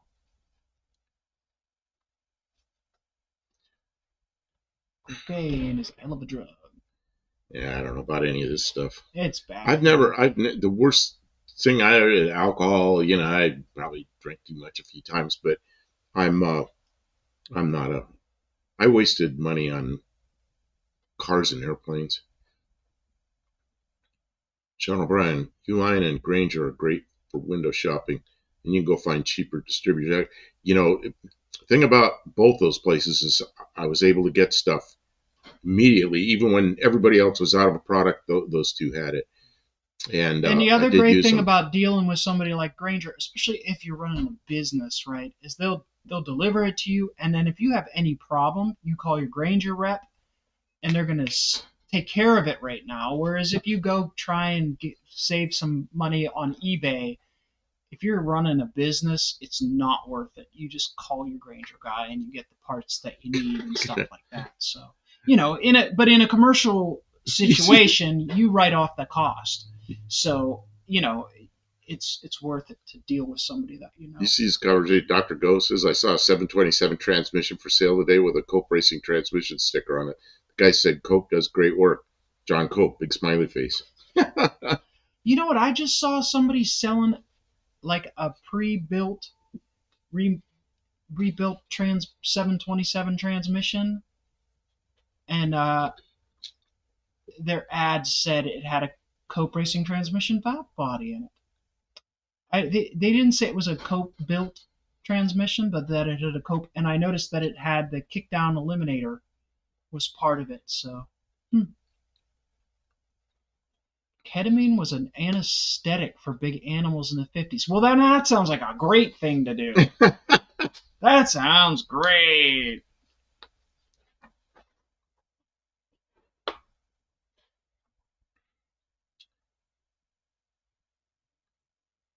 Let's do Saturday as a Sabbath, Kim. I instantly regretted it. I don't understand.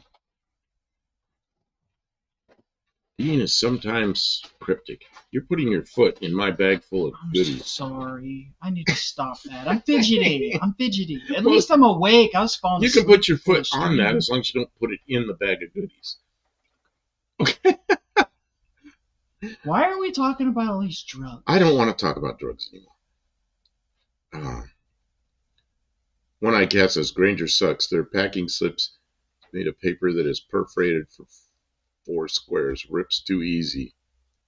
I'm in shipping and receiving. Okay, let's see if we can steer away from the drug talk, because I really want my channel to not get taken away from me. So I'm sorry, people, but that's... Yeah, just refrain. It doesn't need to be the discussion. Let's talk about something else. So the planes, Love and Loss. Cheech and Chong announced they're doing their last... I did see a teaser for a new Cheech and Chong movie. Oh, trust me, we know. Thanks, Mike. Yeah. 10-4 didn't rest on the 7th day, Kim. Oh.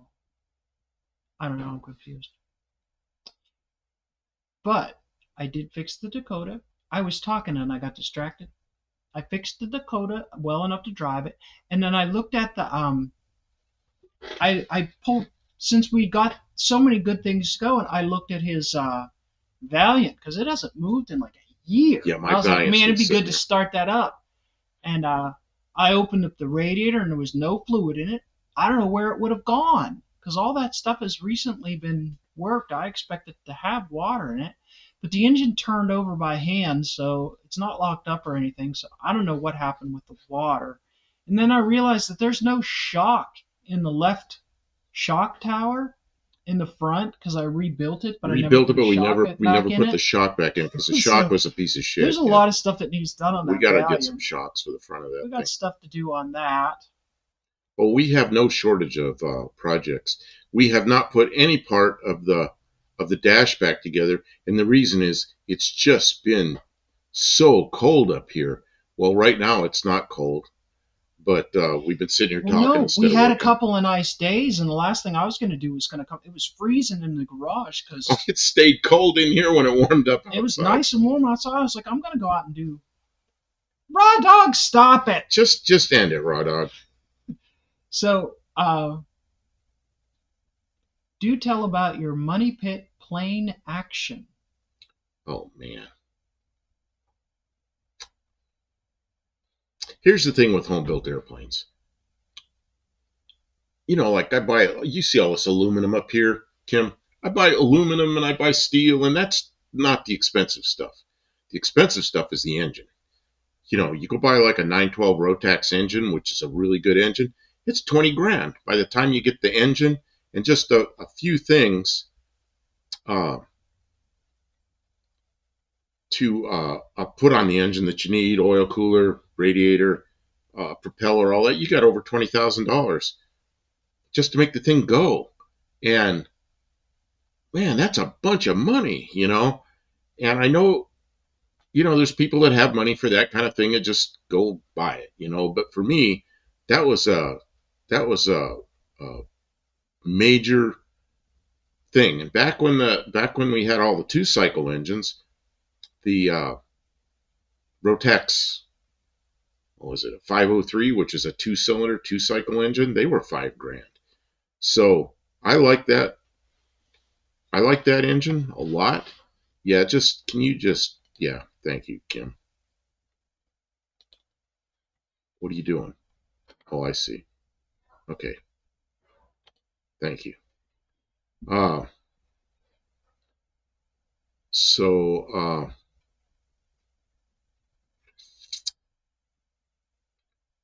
Raw Dog's gonna get the. He just got a timeout. He's gonna be like. We asked really nice. Yeah, everybody was here. We asked really nice. He got a timeout. He gets timeout. He'd be like Dakota. Dakota. He's like Dakota. Get Dakota's timeout. Landon Custom Classics. Hey, how you doing? But anyway, what I was saying about the experimental airplanes is it doesn't matter what engine you buy.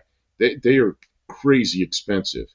Even like an old Lycoming, by the time you get the thing rebuilt, just putting rings and getting the barrels done, and you got $30,000 in it if you do it cheaply and you don't need a lot of stuff. It's crazy amount of money you can spend on it. So, and then of course taking time off work to go all over the place in the airplane, because that's fun, traveling all over. You know, it's an expensive hobby, and I don't know. We just Kim kind of helped me get rid of my big tooling to build airplane wings and stuff. Kind of pushed me to get the stuff out of the shop because it was taking up all the room. So we've been using this. We had to make hard choices. I had to make hard choices, and I'm back into the cars again. I'm glad I am, because the other thing about the cars is like this: a 6-cylinder Fox body. It's nowhere near as expensive as an airplane, and I can drive it all over the place. I'll be able to drive this thing anywhere I want, which is really a good thing, Landon Custom Classics says he laid some rubber in the T-Bird today. Did you get some video? Are you going to put out video of it? Maybe a short or something like that? I'd love to see it. Love to see other content creators doing so. I did not take any video of working on the Dakota or working on his van or any of that stuff, because I felt like it was pretty mundane stuff. I took pictures of you next to some of those cars. You're working on a lot of stuff, so I don't really know what. I know I took pictures of you next to the Bronco. Well, yeah. And so I'll use them for thumbnails or something. Did a live rolling smoke every time I stop. Well. Oh yeah, and Gearhead says, and it's a clean going to town car. I'm looking forward to driving this thing. I know we got to get it. We got to on some trips, and I'm looking forward to going to No Name Nationals this year. And John was showing 203 days earlier, and earlier tonight, and I'm like 203 days. I know I've got that made. This thing's really close, so I'm already really close. And the Dart, what's the Dart need to go? What's your Dart need to go to No Name Nationals? It needs a couple of things, but nothing major. It needs the brakes bled out, and not 203 days worth. I mean, we probably have, if we bring that thing in the shop, we'll probably have it in here 30 days screwing around with it and not working hard. So we'll be okay. We got a lot of stuff done on it finally. Got a lot of stuff done. It's a driving car, Took the engine out 3 times, but it's okay. It needs a lot of sorting. Like, it needs driven around and checked. Terry Mott, hi, I joined late. There was nothing eco. Oh, in an Econoline van. I think the price for value, my van has over 200,000 miles on it with the original motor and transmission. His van has 300,000 miles on it with the original engine. We were in it. And is it the original transmission as well? Yes. Best you know? Yes. That is economy, honestly. I mean, the cost of service per mile is amazing. That's the transmission I need John Cope to work on. Really? I don't know if he does that kind of stuff. Why is it acting up?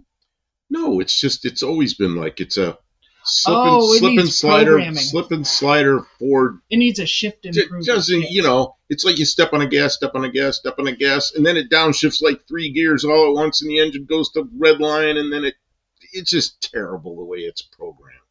And I don't know how to make that. It's got 329,000 miles on it. If you reprogram it, then does it break? I don't know. I don't know if he even does that kind of stuff. Those I don't know what transmission's in that. It's an '04 Ford van with a 4.6 engine. I like the engine. It's just not real powerful, but it's enough. I mean, it's a reliable engine. Just hate the way the transmission shifts. I get so I shift it manually, push the button and unpush the button and shift, because it just shifts all in the wrong places, Gearhead says, you know what Derek says, driving him brings him back around. Yeah. Can't wait to set the clock ahead next week, March 9th. And what have I been talking about? He keeps bringing it up. I've been talking about it for 2 weeks. It's a countdown. Yeah. It does bring it. Junkyard Dig says that too. It's healing itself. And these things happen. Like, driving him will either bring him around or break him down. You know what I mean? A lot of people park up old cars because they have problems. Well, if you drive them, you'll either find the problems or they'll sort them out. It says North Dakota's talking about getting rid of daylight savings. No. That's not what they should do. They should get rid of standard time. I like daylight time because it stays light later. Although getting rid of changing the clocks would be a big improvement. Let's see. My dad had a 76 Ford leisure van. I swear it was as wide as the lanes. Yeah, is a leisure van one of those big RVs? Oh, it could be. My van is big. I can't reach. I got stopped by a deputy sheriff in Arizona, and it was like at midnight. She stopped me on the highway, and then she came up to the passenger side and goes like this, roll the window down.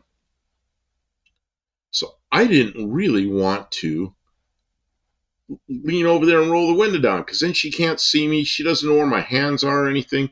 So I just kind of yelled at her. I said, I'm gonna have to lean over and roll it down. It's not power. And she says, okay. And she put her flashlight so she kind of see me. I rolled the window down, but she couldn't see me at all. And I know cops hate that when they can't see what's going on. You're reaching all over the place. But so yeah, I kind of wished I'd had a power window on that side. But she stopped me because my license plate light was out, and I just left Phoenix, Arizona, and I was on my way to California. And she stopped me just inside Arizona, and I just checked all the lights, and it all worked. But sure enough, a bulb burned out, so I had one light that didn't work. But that thing's wide. It's a huge, wide thing. Sean O'Brien asks, will you two be racing the project cars? I have yet to commit specifically to any project, but he'll almost certainly want to bring his Mercury. I'll be bringing this. Because that'll be his dependable driver car. And she'll bring the Slant 6. Maybe. A Dart, probably. I hope. Because I really want you and I to race down the drag strip. And I think that would be fun. That would. We'll see how it goes. We'll be bringing something. We'll be bringing cars this year, finally. Last year, we didn't even get through tech with my car. And didn't we say something like, if Dean Stevenson shows up, he can drive one of our. We'll pick him up and he can fly into Nashville, and he can drive the van or something over there full of tools. Oh, we'll find a vehicle. Anybody who wants to drive to Nashville or fly into Nashville. Now, Dean, we got vehicles. You got to remember to drive on the right side of the road here. But you got to have a channel though. Dean doesn't have. Does Dean have the subscribers? He can go without having. He's not going to race my van, but he could. I went without. He might as well just ride with us then. I went with. Yeah, he could ride over there. I went 2 years without enough subs. Landon says we should put twin turbos on the Mercury. I don't think we're going to put twin turbos on it. Maybe one turbo, but probably not. I don't want to break my old engine. I mean, if we're going to turbocharge it, I should pull the engine out, redo stuff. Oh, goodness, re-gap the rings. All the stuff we need to do. We'll never be done. We're trying to put a heater core in, and it's been a month. Okay. Let's see. Is there a transmission speed sensor? Olive asks. I think that's for your van. I don't know. I don't know the transmission in your van. I miss the place. Oh, is there a transmission speed sensor? Well, I have no idea. Probably, I don't know. That thing isn't a project car. It's a Just a workhorse. yeah, workhorse. Um, Dr. Go had an E150 for 14 years. Towed the daylight out of it. Rognot started at 239,000. Put a Jasper Reman in it. Love that van. They're really good vans. I'm impressed with my van because it's a rotten piece of garbage, and it just goes. It works so hard. And then like that video that I made the other day of being stuck in the mud, it'd been sitting there for a week, hadn't moved. It's freezing, freezing, freezing cold. I reach in, turn the key, don't even press the gas, starts up. It's a 1999 van.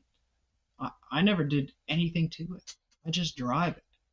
Dean says 4W70 in 2000. You know, it was some kind of a number like that, but I really don't remember. I did a little research on it at one time, and I just gave up because I don't know. It's just a utility vehicle, although it's a little. And I just started shifting it manually. Dr. Ghost says a 72 Newport is 10 inches wider and 14-inch longer than an E150. You know what? I had a 70. Wow, that is a big car. I had a 72 Dodge Polara for a while, and that was a big, wide car. And I wouldn't mind having another big, that kind of era C-body Chrysler again. And that's what I put that 318 in. It wouldn't be fast, but it would be big highway cruiser. Space Cat got me a Chrysler. It seats about 20. Let's go on and bring your jukebox, buddy. I got me a Chrysler. It's as big as a whale, and it's about to set sail. Tin roof, rusted. Let's see. Buddy Carfon worked third shift, 12 to 8. Spring forward 7, fall back 9 hours. Not fun. Oh man. Yeah, I used to work a job where I worked all night. I worked a couple of those, and then you get to work an extra hour, and then another time you get to work an hour less. But, yeah. You never get that shift. Somebody else gets the good shift where it's an hour short. Sean O'Brien got pulled over for expired tags. Ads. Ouch. Mike N asks, Kim, didn't you do a burnout in someone's van once? I remember a video. I did a burnout in my van. That was her van. First year of No Name Nationals. After driving 11 hours from Pittsburgh in a van that should not have been. I was having fun. I took it to No Name Nationals and did some burnouts and. I met Kim there. That's where I met him. And I helped her change tires so she could put small diameter tires on it, which essentially lowered the rear end ratio by not changing the rear end ratio, by changing the tire diameter. And then she was able to race the van and do a burnout contest. Oh, Boat Anchor's here. Good evening. Okay, I kind of skipped forward there. Kim, let's see. Evan Dinas. I don't know. Some encrypted Dean Stevenson stuff. Oh, sometimes a transmission speed sensor can go wonky in newer models and mimic bad bands or something. What this has is just the crazy shifting. It's been that way since the beginning. It's just the way it just doesn't shifts. Select gears very good. And all the Fords that I drove like that, they're all programmed terrible. And I had a friend that had about the same year Ford pickup, and he put one of those bully dog reprogramming thing. Man, did that thing shift nice. So I thought about doing that, but I never did it. Let's see here. Dr. Go saw a 70 New Yorker driving through the Mopar swap parking lot today. Big C-body. You know, the one I really would like is a 65 or 66 Dodge Polara wagon. Or Monaco. Did they make the Monaco wagons? I like the Monaco taillights on the 66 big white taillights. But yeah, Timberland work boots commercial. That's You my get 2 points, Mike. Timberland work. I haven't had a pair of Timberlands in a really long time because they got real popular and then they got expensive. They used to make really good boots, though. I don't know what it is. I don't know what they're like now, but they advertised on our stream, so we like them. You're going to get Timberland. Mad at me. What? I just thought of something I did. When I took my break over here to look at the wood, the fire was getting down, but it was still nice and warm. So I spread the coals out like this, and I went outside, and that piece of wood you've been chopping the chunks off of, I put the whole damn thing in there. Yeah. It was huge. I don't care. Okay, because I know you like to split it. You got it in there? Yeah, it fit. Okay. I know you like to split it smaller than that, and I thought when I did it, no, you're going to get mad about this, and I put it in there. But it'll probably last quite a while. Oh, yeah. Oh, yeah. I put a piece of wood in the fire that's like a half a log. I'm going to have to put some wood around it so it doesn't go out, though. Yeah, I was just thinking I better go look at it. I'm going to go look at it. It's my turn. It's your turn to go look at it. Okay. Sean O'Brien says they have great composite toe boots. Mike, you know what else, Timberland? Or no, what's that? My coat. No, it's a Carhartt. Not it's a Timberland. Carhartt. That's different. Yeah. What was I going to say? Oh, the gloves are on the deck lid of the decal of my car. The boot, as they would say. Oh, did it get cold? Yeah, I put it in there, probably like an ice cube in there. Yes. You don't like what? Oh, did you open the chimney up? Yeah. Okay, so the smoke doesn't fill the room. Okay.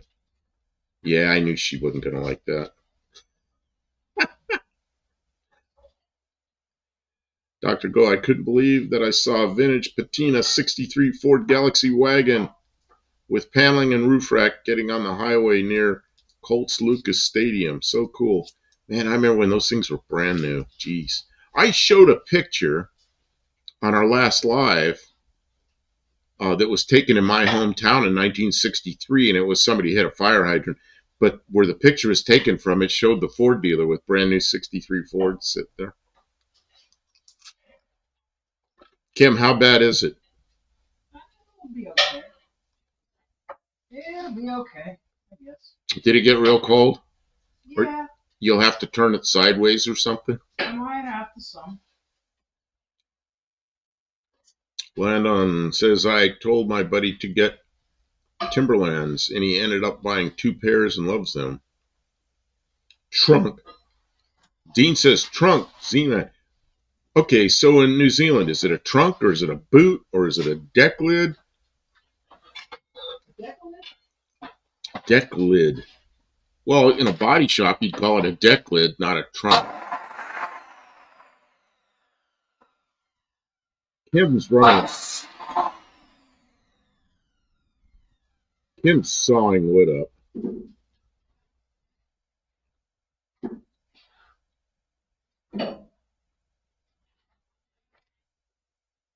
Maple Motors has a 70 Chevelle wagon, 19.9. Maple Motors. I've never been there. I've gone it. I got no 19.9. $19,900. I got no 19.9 for a 70 Chevelle. Made of money. Kim got upset with me because I paid $5,000 for this car, and she thought that was too much. But I think for a car that doesn't have the rust, it runs as well as this one does. It needed a few things, but I don't know. It's a pretty good car. Because when I look at Fox bodies, the Mustangs that were worth a darn were double this at least. And the ones that were less than this were rusty. Garbage. Mike you says, cannot get a nice Fox body for less than this. I gotta agree with you there. And the other car that I really like were like 68 through 72 Novas. And the 73 and 4 Novas are almost the same, but they got those giant bumpers on them, and they just don't look quite, and the roof line's a little different. But the 68 through 72 Novas, man, I have good memories of those things. But the good ones are crazy expensive. So, you know, those are out of the question. And the A-body Chrysler products, we already have a bunch of them. So I already have one. So yeah, I really wanted this. I also looked at some T-Birds, some Fox body T-Bird type cars. But well, Kim, what'd you do over there? You put some other wood in there. I gotta see if I can get. Oh, Gearhead says Timberland Boondocks Kevlar toe. Oh, she went outside. I'm good. Back. You're out there? Okay, I was talking to her and she was outside. I think she went out there to get more wood.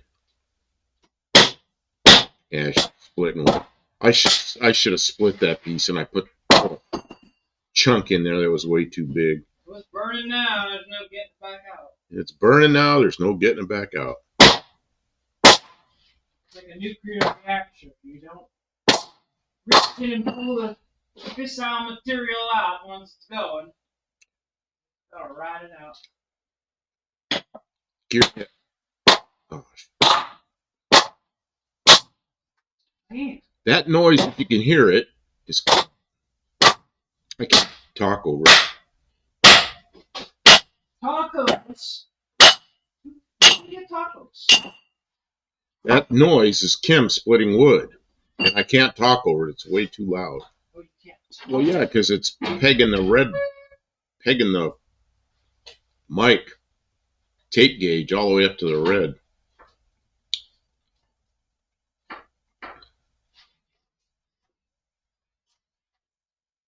Dr. Go, love Maple Motors. Stopped there last fall for the first time ever. Wish I'd run the lottery, so I'd buy every one.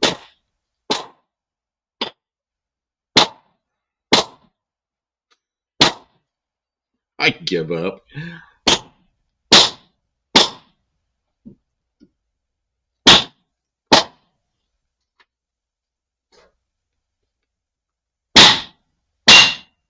Man. What's going on? You're really noisy over there. You know what?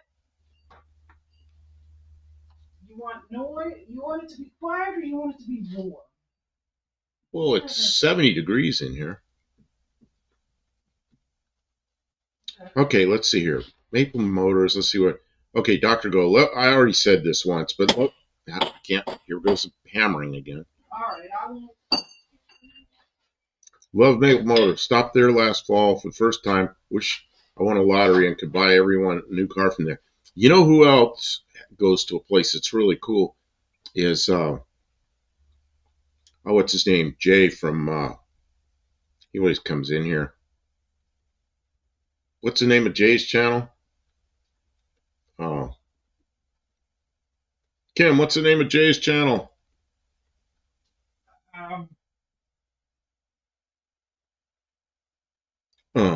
Here I am with my dead brain again. Can't remember anything that's important.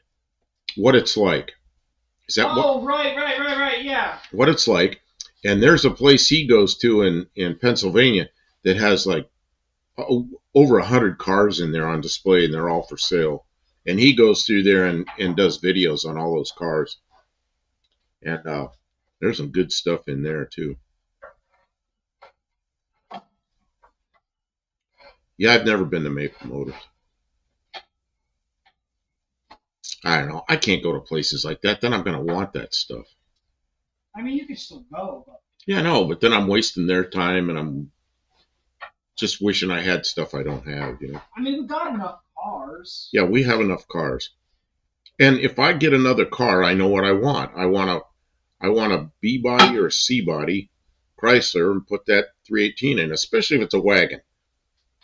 That'd be a nice car, big highway cruiser, you know, a 318 Poly and a C-body Chrysler. Just be a nice highway cruiser. But I don't really need another car. What's with the old Chevys with the new step side boxes? I've seen 3 on their channel. This is Gearhead. Body car found a rust-free and nice interior. Big plus when buying old cars. Yeah, that's what this one was. Rust-free and a really good interior. And you know, that was what sold me on this thing.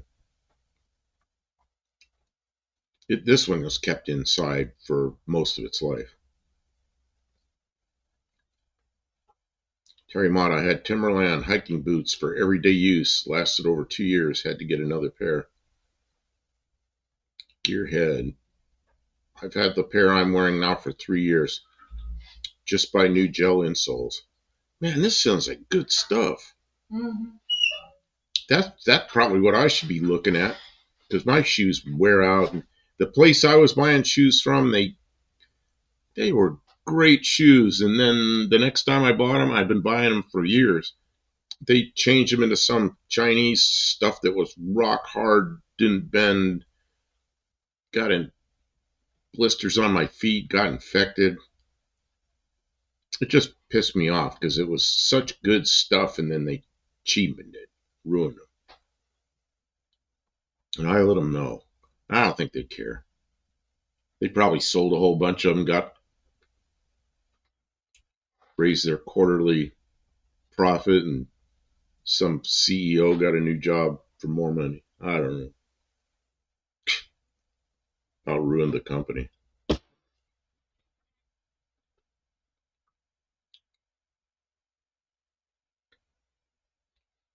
Kim, nobody's talking because you left. They like to talk to you more than they like to talk to me. Are you still here?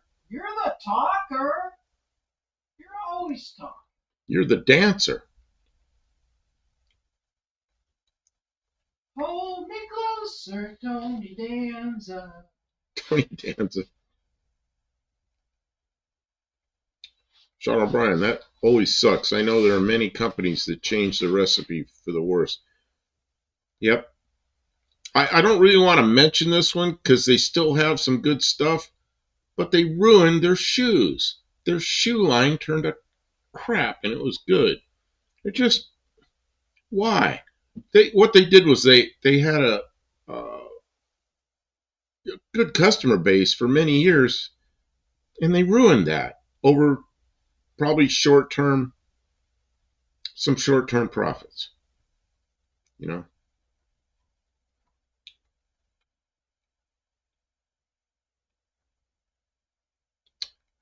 Those Thorogood boot are a brand that had been made in Wisconsin for over 150 years and still going. Thorogood. Elton John, huh? That's what happened to Merrill hiking boots. They started out as the most comfortable, not so much anymore.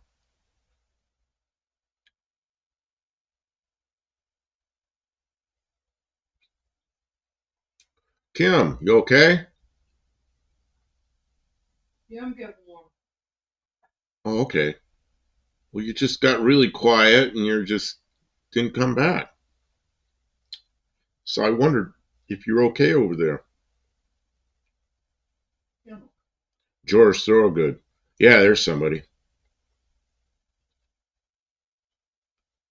Maybe I'll set up camera number 2. You're going to set up camera number 2. Does anybody want to watch camera 2? Does anybody want to watch camera number 2? Because then we can put split screen up. Sean O'Brien, I live near the Belleville Boot Company, well-regarded military boot scene. Really? Can non-military people buy them? The thing I missed was the jungle boots, like the Vietnam era jungle boots. Man, those were great. But then the only people that made those after a while were Chinese companies, and they made the heel real narrow. Then I twist my ankles. It just turned them into crap, you know, because the heels were real wide on those things. And I don't know, just couldn't get them anymore. Sean O'Brien says yes. Well, I'll have to look that up. Okay, here we go. Buddy Carpano says camera 2, go for it. Well, see, I gotta take a picture of the chat so I don't forget this. See, people say things from.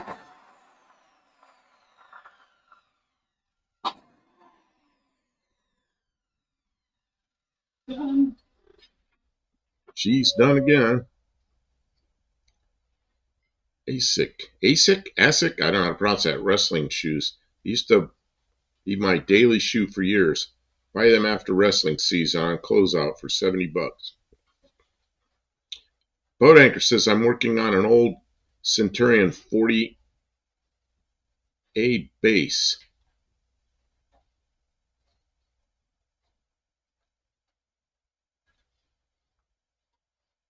Dr. Go, I also have good luck with Red Wing boots. Well, what Sean O'Brien just said, that's why I took a picture of the screen. Because when we're done here sometime, whenever I get a chance, I'm going to look at this Bellevue. No, you have to buy Timberlands because they advertise with us. Oh, okay, Timberlands. I don't know, though. I don't think they're made in USA. Mike N., I wanted a realistic Navajo bass from Radio Shack back in the day. Man, back then I didn't like them so much, and now I think I have one. Don't I have a Navajo bass somewhere? I don't know. I got a bunch of CB radios that are mostly sitting there. We've got that one we got going that the D104 works on, Kim. Yeah. What was that one? That's not a Navajo. I was thinking it was a Navajo, but it's not.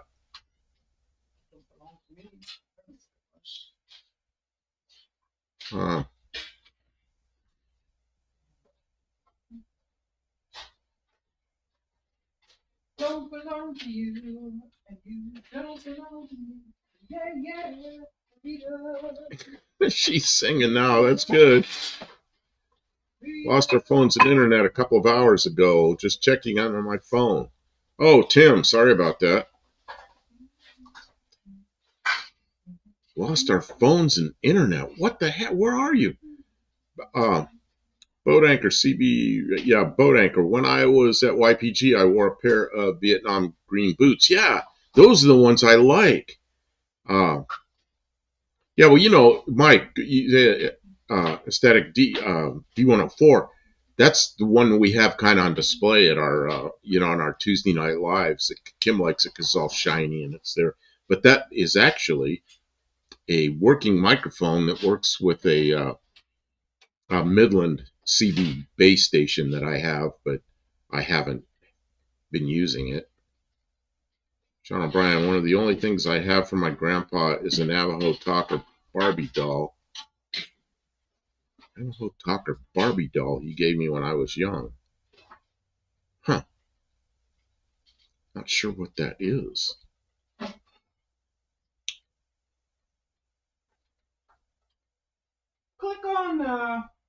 Click on. Okay, I got to come up here and start. I got to get closer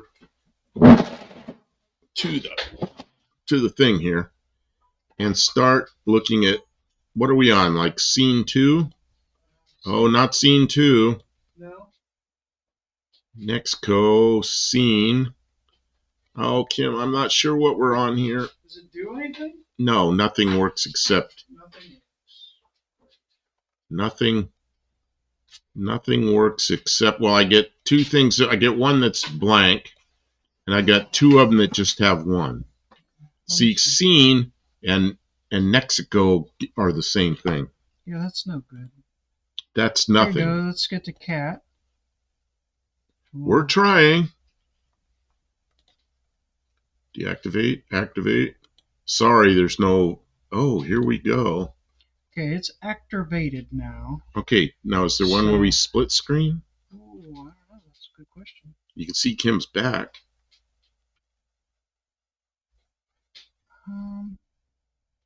We're working at this. I think we probably need to. Space Cat, I had a Midland 23 channel back in the day with a 102-inch whip. Yeah, that's exactly what I had on my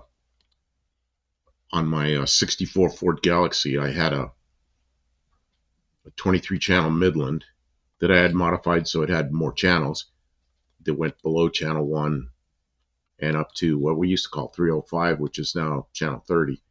And I had a 102-inch whip right in the center of the roof. So it looked like an RC car. Oh, I see what you're doing there, Kim. You are making it split.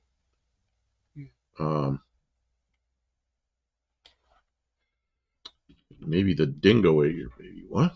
Let's see. Sean O'Brien said World War II code radio and USA used the Navajo language. Oh, yeah. Because they couldn't crack it. They couldn't crack that. There was a movie made about that. So 2 Native Americans would talk to each other on the radio. Yeah, and there was a movie made about that, wasn't there? Dr. Go, I remember getting a free pair of dingo boots from Dad, saving up cigarette pack seals, like a green stamp thing, rewards for more smoking. My mother used to, she got some kind of things from her cigarettes. I forgot about that.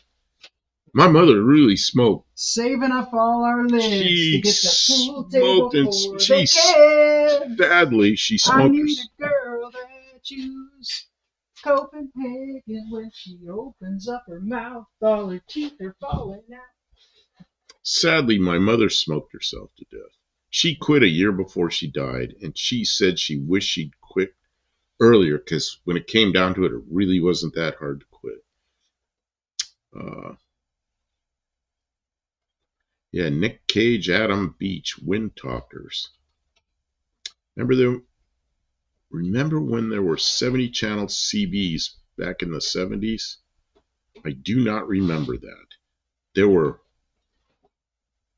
They called them something like that because they had, oh, here we got ads. I'll wait while the ads are going.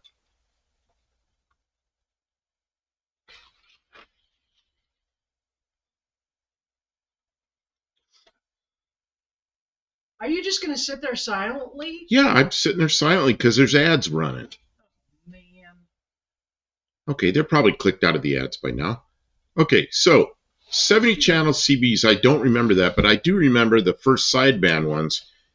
They called them, what were they, 23? So they called them like, whatever the heck number it was. 46, something like that, 70 channels, but they weren't really 70 channels. They were 23 channels with AM upper sideband and lower sideband, but the terrible interference if you thought you had more channels, you know. York Chevy GMC ad.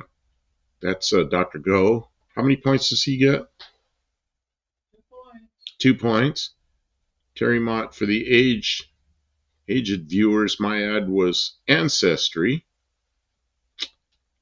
Terry Mott gets 2 points. Mike N says 70 channel CDs. No, CBs. Yeah, Space Cat SSB radios. Yeah, single sideband. They're not really more channels. They used to say that, but if you try to operate sideband and think you're on like channel 19 and you're not interfering with other people on AM on channel 19, you're walking all over them. You know, it's not really another channel. Yeah, as in DNA. Dean Stevenson, all language have interchangeable ciphers, so removing the revolving lookup table removes an ability to code break. Okay, so we have two video channels now, I guess. Kim, what's your plan here? I'm going to find a vacuum cleaner so I can suck some of that dirt out of the heater box. Oh, you're going to clean up the heater box so we can start putting something together. Which means, oh, I know what I can do. People want to see me work? Car marks could be considered ancestry.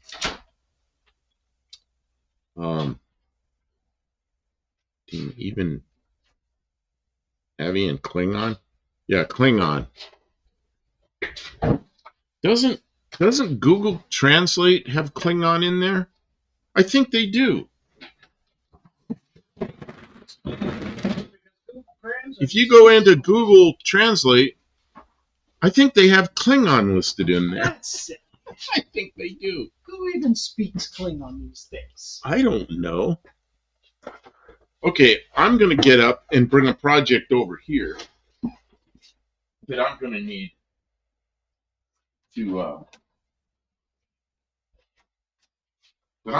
to fix while Kim's fixing whatever she's fixing. Kim broke my chair. Well, no, not really. We broke it together. Okay. Together we broke a chair. Yeah, well, I think it maybe... Group effort. It broke in its... You see what happened? No.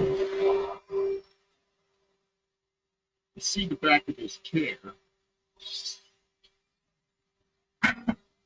Here comes the noise.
Okay, I'm moving about, getting things I need. So I haven't left the chat. I'm just getting tools I need.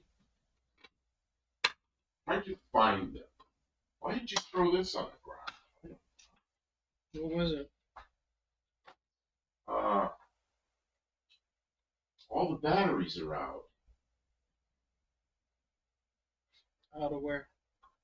Out of the where we keep batteries. They're all missing. Every last one of them.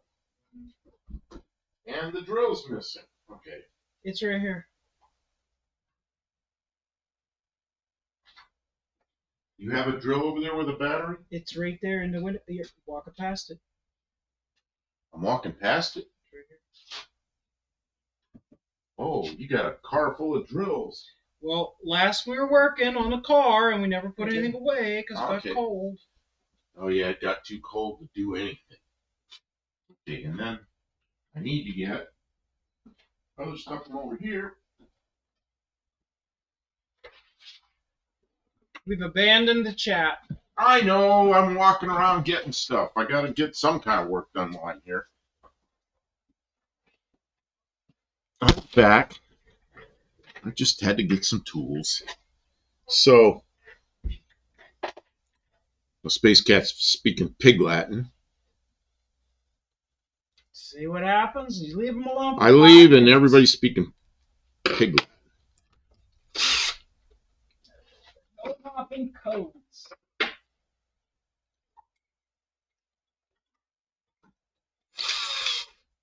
Sleeping and ready. Yeah. Okay, so I'll pay attention to this for a minute. Oh man, Dean Stevenson's speaking something that's completely... I have no idea what he's doing. It's like gibberish. Dean, what is it, all the gibberish? Big pay Attenley, yeah, okay. Dean Stevens, I keep forgetting Kiwi tick something, the mark of approval of your continued ongoing excellence. Oh, you do Cobalt Blue, I don't know. Dr. Tim says, Dr. Go, sounded like you had a good trip to Indy.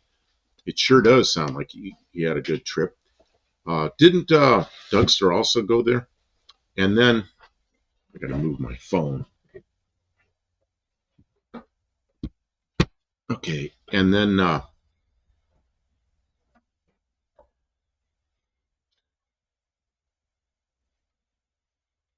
Space Cat, all batteries are out, dead. UFO abduction scenario. Sean O'Brien. Oh, they're all laughing or something. I don't know. Space Cat, but the chat has not abandoned you. Okay, well, that's good. Thanks. Dean Stevenson, I hear a Zephyr. A Zephyr's a wind. See, I saw a helicopter flying over earlier today, and I told Kim that's a Chinook, and she thought I was saying some kind of bad word. He needs to watch his mouth. I need to watch my mouth. I can't say Chinook, and I said a Chinook is a wind, but it's also the name of a helicopter. And we used to call them a. There was another name we called them. That was a little bit rough. We called them a shit hook because they used to pick up stuff and carry them around. But a Chinook is a big helicopter. It has 2 rotors, and they've been around forever, since the early 60s. Let's see. Dean's having a stroke. Let's hope not. Sean O'Brien, what's funny is I just ate a kiwi. Okay. That's why. All right, now it's getting really interesting. That's why Dean's having a stroke. Dr. Go says, Indy was good. Tim, I will post some more shorts. I did pick up a new starter for $50. They sell for over $200. I was happy. Y'all have to look at these shorts when we get off here. Dean Stevens, I bet it left a bad taste in your mouth. Olive says, we had an osprey fly over. Yeah, those are something, aren't they? When I was out in Yuma, they had a whole, like, I don't know what the Marines call them, a squadron, whatever, of ospreys, and those things are always flying around. That's a crazy-looking aircraft. Looked like the wings aren't long enough, and they look like the propellers are too big. And you can feel them in your body as they go by. The strong wop, wop, wop, wop, wop, wop. They're something between a helicopter sound and an airplane sound. Really crazy stuff. Gearhead, good night, folks. Gonna go smoke and hit the hay. Okay, Gearhead, take care. Good night. Okay, I'm gonna try to find a some kind of a. You know what I need? I need to get a clamp. I'm gonna take another walk, but I shouldn't be gone long.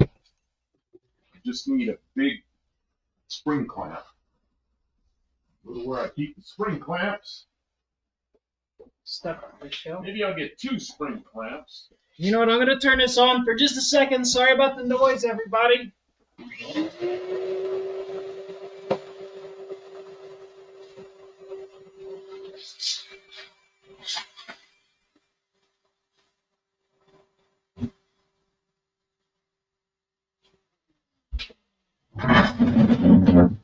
Dirt out. I'm trying to put this where it can be seen a little bit anyway.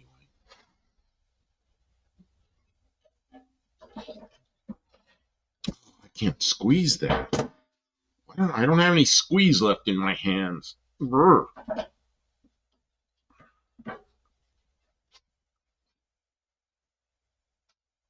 Oh! I used to be able to squeeze these with one hand.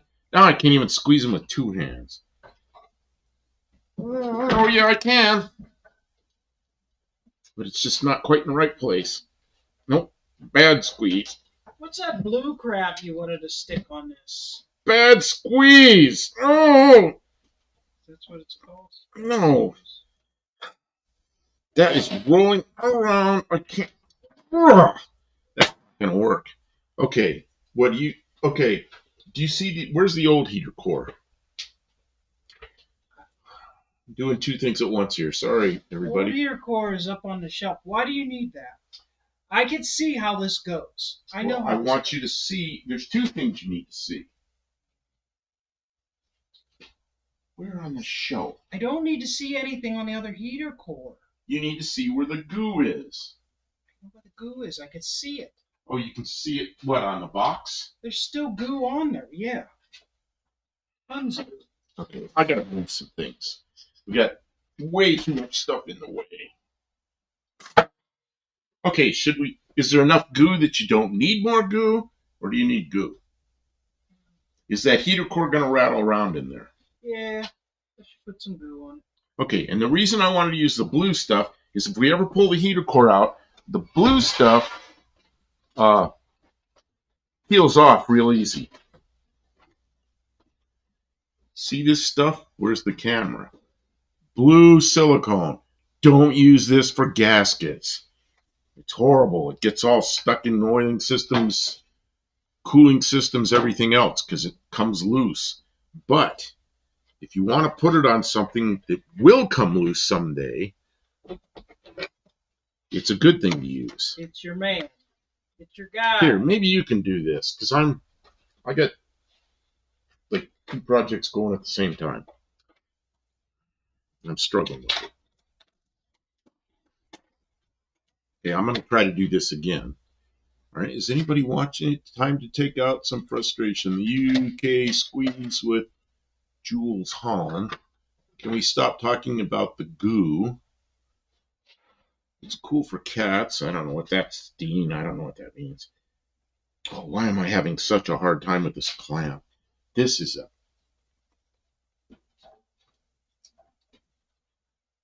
Oh, it doesn't line up. That does not line up. Okay, that clamp's not going to come. This one will. I can drill this. And the clamp just came loose. I want that clamp to stay put.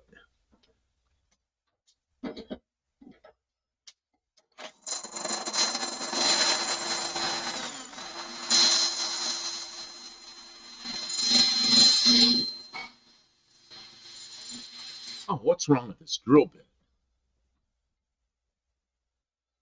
That is a piece of crap. Okay, I'll be back. I'm going to go get another drill bit, the one that works. That is no damn good.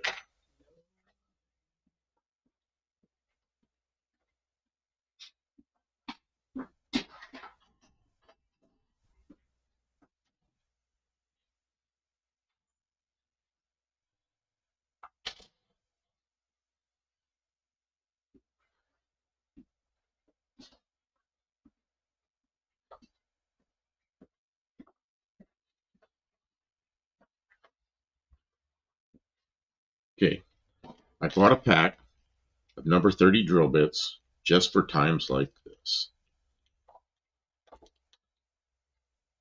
I just got to get them out of the pack. Now there's a new struggle. Struggle, struggle, struggle. Struggle, struggle, struggle. That's right.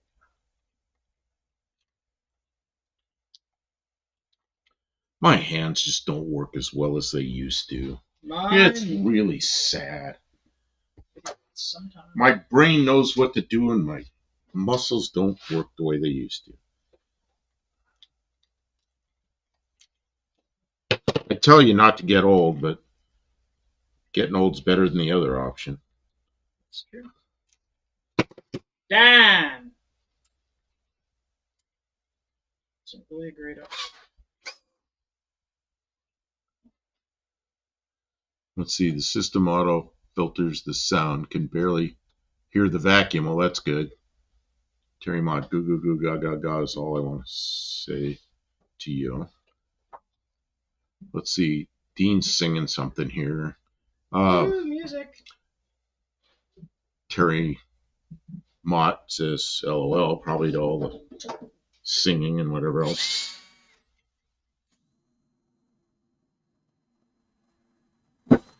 You know the difference between this drill bit and the other one? This one drills. So then I take a Cleco and I stick it in that hole. Now I can drill out a couple other of these.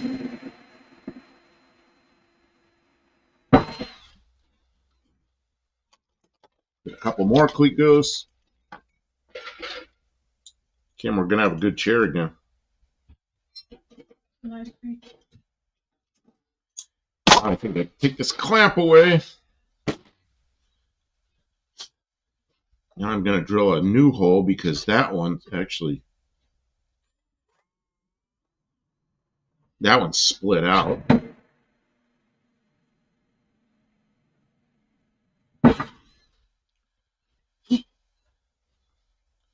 Okay, then you know what I need? I need to really make some noise. I'm going to need a compressor. What? Noisiest thing in the shop, compressor. Why do you want to use the compressor?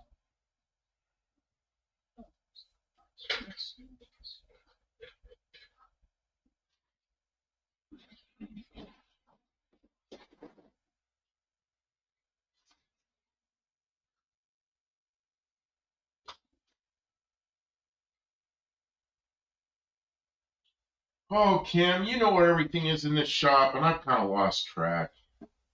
What are you looking for? Rivets, pop rivets.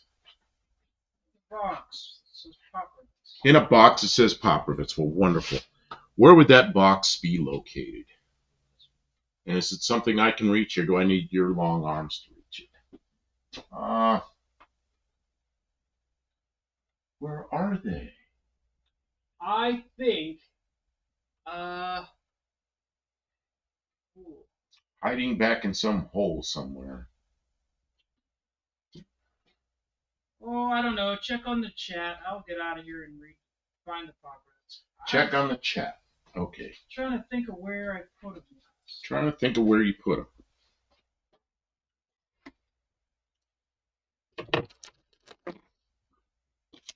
I'll put the new drills back.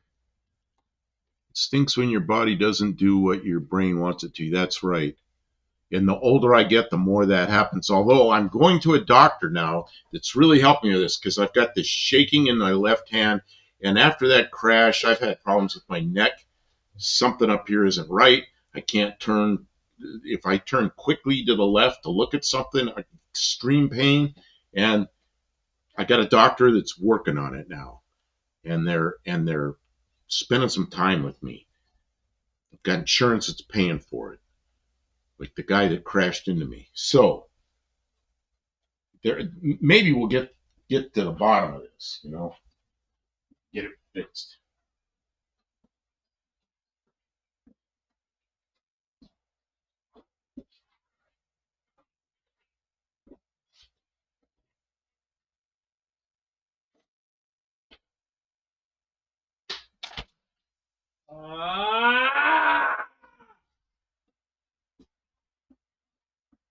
And the best part about going to that doctor, well, no, not the best part, but one of the side effects of going to that doctor is I drive by the place that has the Chicago hot dogs. So we had Chicago hot dogs because I went to the doctor. Okay. I wish that rivet gun were electric, but it's not. It's air powered. But you know it's... You know what I can do? I can take the compressor outside. I'll take the compressor outside and let it fill up. Is it in here? That little one, is it in here somewhere? Yeah. Okay, I'll find it. It's on the toolbox over. It's on the other side of the door. I found it. I found it. Yeah.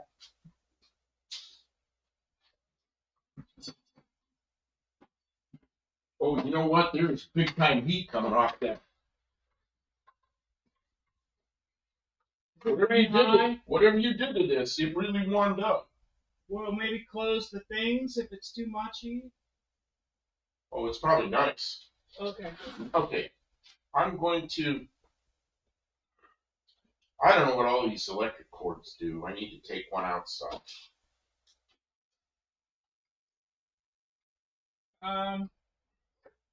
You can have this one that I'm using with the vacuum cleaner. Don't.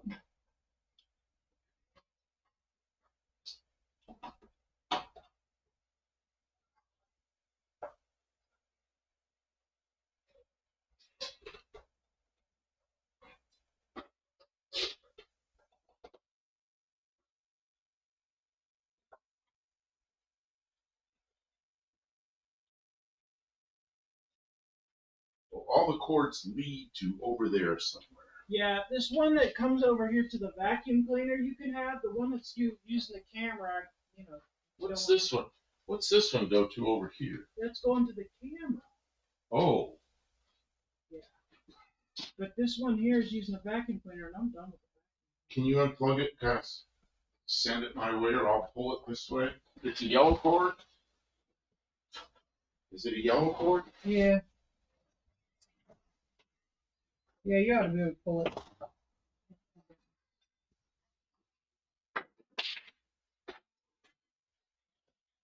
Hold it.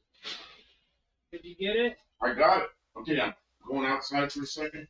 All right. I'm gonna get this compressor filled up and then bring it in. All right. That ought to be noisy in the front. Yeah, keep the noise out of here. Well, that's a good start.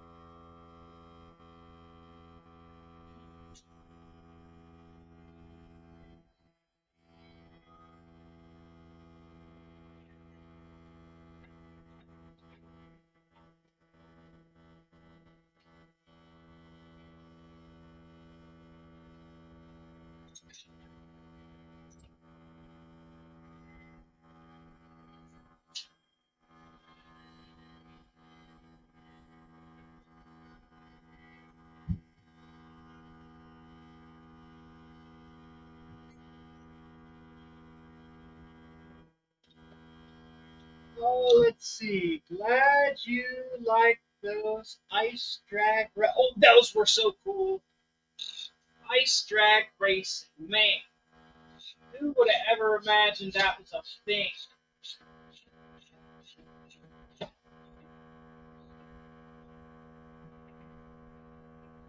Ice might as well be concrete if you hit it.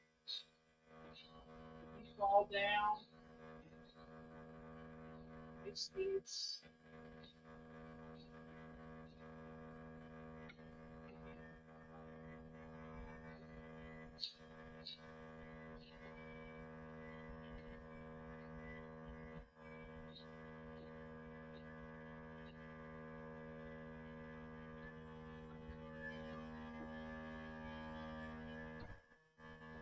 don't know if that's too loud or not. what? So I don't know if that's too. I was kidding. You just gotta be kidding. I don't know. Can everybody hear that? Let's see. I'll come back to chat for a minute while I wait for the compressor to fill up. Okay, let's see here. All right. Let's see. Everything was black and white, cowboys and Indians until 1975. Then we got our Bid-Matic color TV. Then Wonder Woman, Private Benjamin, and an electric company took over. Cisco Kid, Lucky Luke, Carlingo. Oh, Tim's got to go. Oh, yep. Take care. I guess I probably missed you. Doctor. Sound is filtered out nicely. Yeah, well, it's a little portable compressor. I took it outside. Look at this monstrosity. What monstrosity? Turn around and look at it. I can't twist my neck then. Turn around then.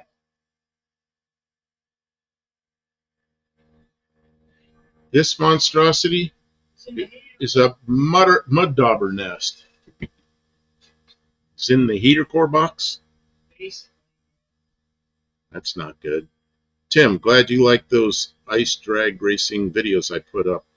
I have more that I will post. That Yugo with the 416 cubic inch LS swap is pretty insane. I didn't see that, but very cool. Such a tiny car with a V8. Commercial for Pogo corn dogs. Oh, Mike N, 2 points. Must hear you talking about Chicago dogs. Okay, I'm going to have to go get that compressor in a second. I'm going to carry it in here, and while it's still... Oh, I need the rivets. The compressor isn't going to do me any good without rivets. Oh, yeah, I forgot to find the Rivets. Look, I know there's a big old box full of rivets. I just don't know where they are. Kim puts things away, and she's real neat about putting things away. Oh, I see them, Kim. Nobody can get them. Are they on the shelf back there? They're on the shelf on the bottom. Oh, no. Where nobody can go. Why did we put them there? I didn't put them there. That's a stupid place for them to be. Well, that's what happens when we put things away. It's always that's why I never put anything away. They're gonna be needed at some point, and then never throw anything and away. then they're away where nobody can reach. Nobody can. There's got a lot going on in here. Got, you know those games? What are those games called? Where you take the little squares and you move them around like this. Oh yeah. That's kind of how this shop is. That's exactly how. Mud daubers, nest built in anything that sits for more than 5 minutes. I don't know about that. You know, I don't even know how it got in there. It's a tough one though. That's like concrete, man. It's one of those Texas mud daubers made out of concrete. Kim got it out. All right, here you go. Okay, good. Thank you. Stuff. Okay, so now I'll get the rivets I need. Then I'll go get the compressor. Okay. And then it'll be in here full of air, but it'll be off. And this rivet gun doesn't use much air, so it should be fine on one thing.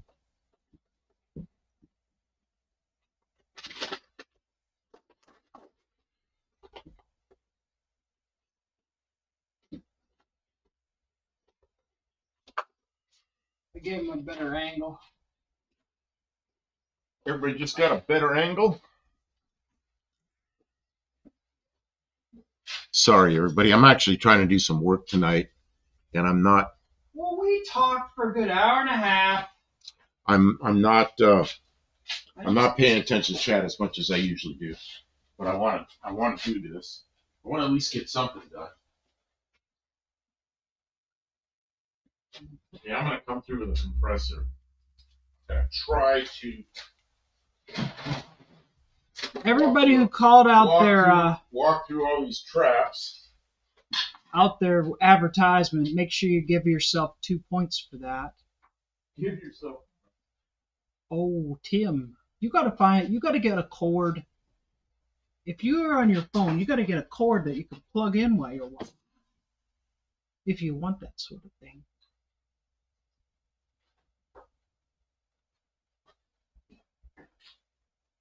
Talking about dogs, that's right.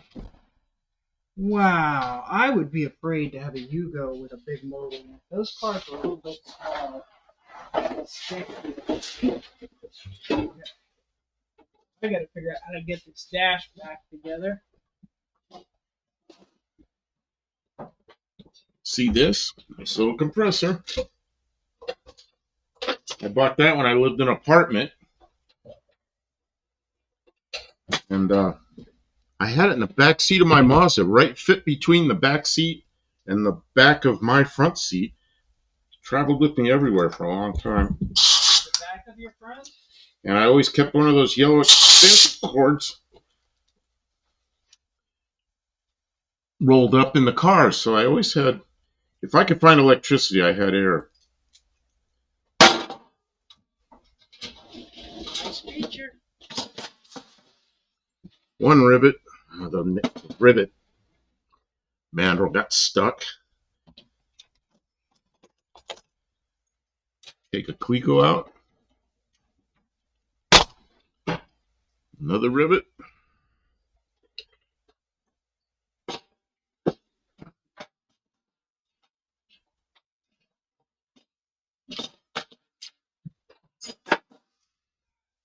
Where are the rivet mandrels going? There they go. Pull out the next Clico. Well, check that out. Check what out? Oh, what is that? Oh, it's a dead dragonfly. Nature's helicopters. Crazy stuff, huh? Dead up in the dash. Oh, it's gone now. See, I got that. Anybody can see it. See, I got rivets in here now to hold that together. And those were spot welds. Like this side had, they both had spot welds, but the spot welds broke. So now I need to turn this around. Now it's not in the view of the camera. Get it here where it can be seen. That's not good.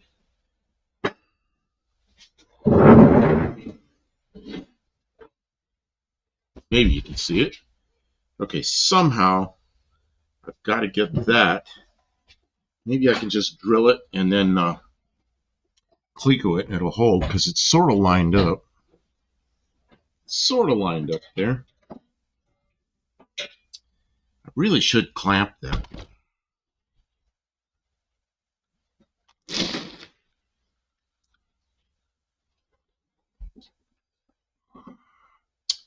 But it doesn't want to do what I want it to.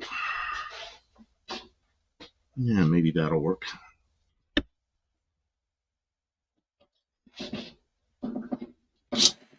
That's slick.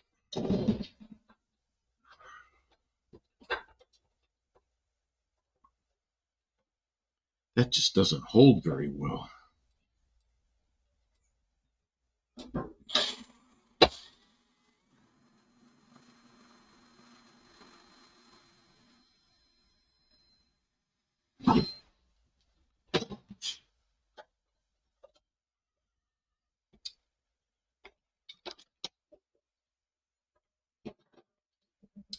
Little bit of a struggle there.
Man, I start working, everybody's leaving. I shouldn't work.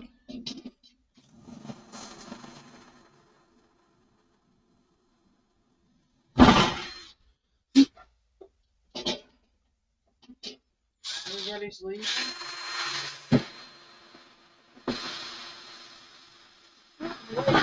Everybody's not leaving. What are you talking about? We had like 30 people in.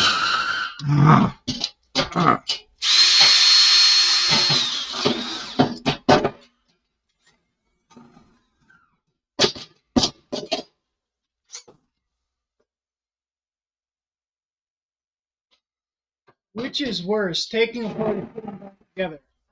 Putting back together because I don't remember. It's been like weeks. Yeah, that's a bad thing is when you wait too long to put something together.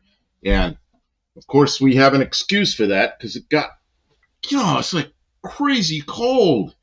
Yeah. Nobody wants to work at a shop when it's 7 degrees, and you just the heater won't even make a dent in the cold,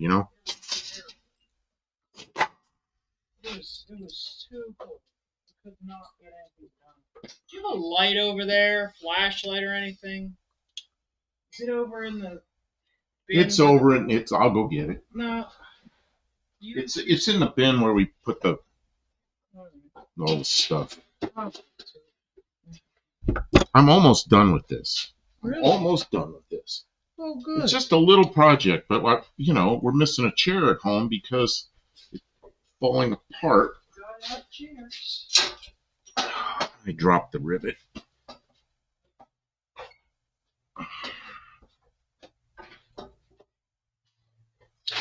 Stupid cord is stuck on something. It's limiting my ability to move the rivet. Not the cord, the hose.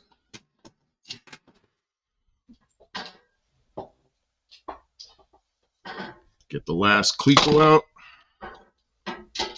Hopefully that doesn't move. I think it's moving. Maybe I can get a rivet in there. Sorta.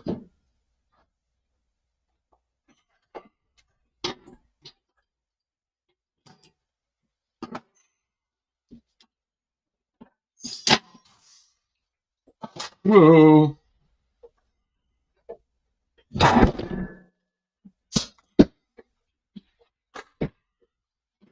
Of course, we're all going to try to work at the same spot at the same time. Let me get this out of here. This is like in the way, big time.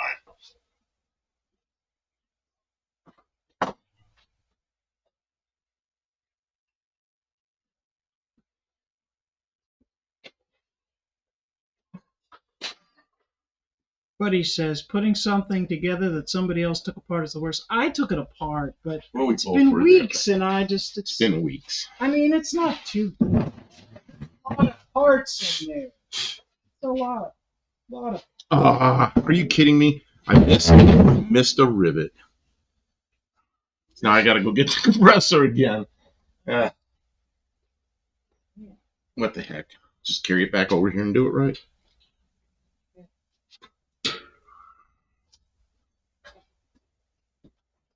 I don't know if that's going to work very good.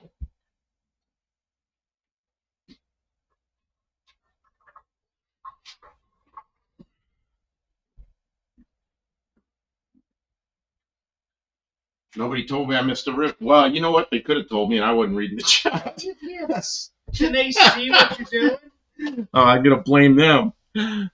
Let's see here. We'll turn on you quick. I knew it. Watch the old video. Yeah, we could watch the old video. You just play the old video backwards. There you go. That'll only take 17 hours. And then. Take this stupid thing apart. And then just do whatever it's doing, because it'll be backwards and it'll be just like putting it together. Just like putting it together. Here's your instructions. That's what I want to do. Watch the video of us taking it apart. Here.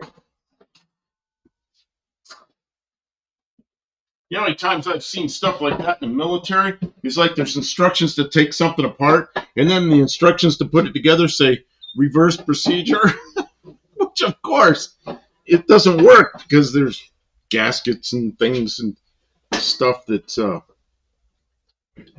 well, that was actually bent a little bit. So, well, Kim, it's together. It won't break, but it's not quite right. Kind of like somebody with a bone that isn't set right. You know what? It's going to have to do. It's just,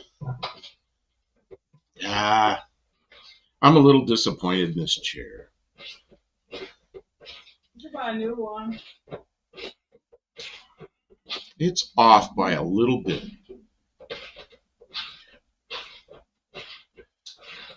This one. Sean O'Brien, but he's on it. Okay, so this chair is ready to go back to the house. I will just not quite as good as it was, but it won't fall apart. It won't hurt anybody.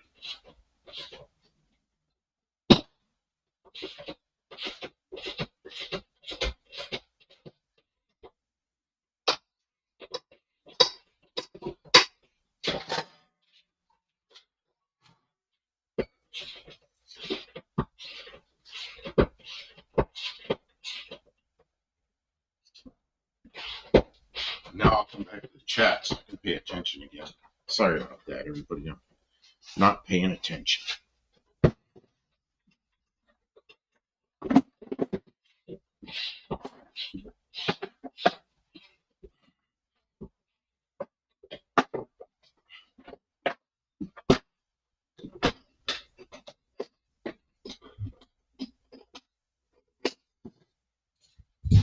Almost ready, but not quite.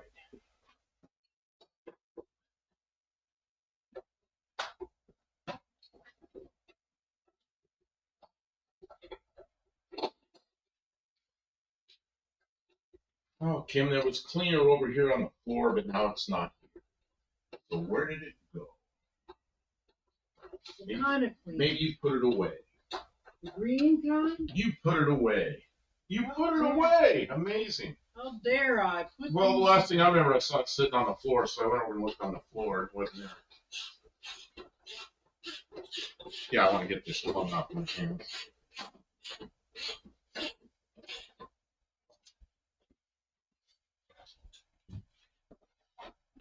Simple green. Okay. So, I'm back to paying attention. Kevin Smith. Kevin Smith, welcome to the chat. Going to be a Lincoln Versailles when you're done with this one. Lincoln Versailles. Man, the Lincoln Versailles was on the, that was like a Monarch and a, what were those cars called? Monarch and a, what was the Ford? Here goes my brain again. Can't think of names. Granada, Ford Granada. Kevin Smith, a Bitcoin commercial? Really? Bitcoin? So that's 2 points. Let's see here. Sean O'Brien, there was just a YouTube video out where the blue paper towels come shooting out of the LS project car. They had the throttle body off because something was loose, I think, when they got it shot. Sean O'Brien, the guy took it off, swore up and down he didn't leave anything in the intake manifold. He literally walked into a computer and scrubbed their video immediately. There's a paper towel in every runner. Buddy Carafano, Granada, you're right. You know, I had a friend, this is back when I had my first radiator shop, and he had a machine shop next door. And he had a 67 Corvette with a 427 in it, and he had Crowler injection on it. And I don't know if you ever remember Crowler injection, but they're big tubes, and they were like this, alternated, and some of them are longer than the others because the runners are all different lengths. But anyway, he used to park that thing, and he didn't have any balls to put in there. He didn't want stuff to go down in there. So he stuck red rags in there, and he always pulled the red rags out before he started. Well, he stuffed them down in there too far, forgot about them, got in, started it up, and that thing just went like wide open. One of the throttle plates stuck open. Just what? And I heard that, and I came around the corner to see what it was, and he shut it off, and it able to shut off. He goes, man, I forgot about the rags. So he pulled a couple of rags out the those ram tubes, and then one of the guys that worked for him was around the back of the car, and all these little pieces of red rag out behind the exhaust. And then we couldn't account for two of them. We ended up pulling the headers off that thing, and then slowly turning the engine over, and then we pulled red rags out the exhaust ports that were pretty much in one piece. So that we spent our afternoon doing that. So yeah, let's see, Granada, yep, never as simple as green. Sean O'Brien, and provide they bought it and ran the engine for 1 minute before it became a problem. Kevin Smith, glorified Granada, yeah. I remember that was the first car I ever saw that had a distributor that was pinned. You couldn't turn the distributor, and I thought, what kind of nonsense is this? But it was all electronic, and that was the first Lincoln Versailles I ever saw. My boss had the baby Lincoln, nice car when new. Maybe it was. Yeah, it probably was, you know, but it was basically a Granada that was fancied up. The one I liked that was started off kind of as a Nova, but ended up being way modified Nova was the first Cadillac Seville, the 76 through the 79 Sevilles. Oh, Kim, are you ready to put that in already? Oh, I wanted to run that wire. That big old heavy duty wire to the... Can we do that with the dash in? I don't know what you want to do. Okay, I'm sorry. Maybe I can do it after all that's in there. I wanted to put it in right underneath the box. Underneath the box? Underneath, you bolted the heater box in, right? Yeah. Okay, so then I want to run like a 10 gauge or 8 gauge set of wires back from the battery area. Oh, we got ads running.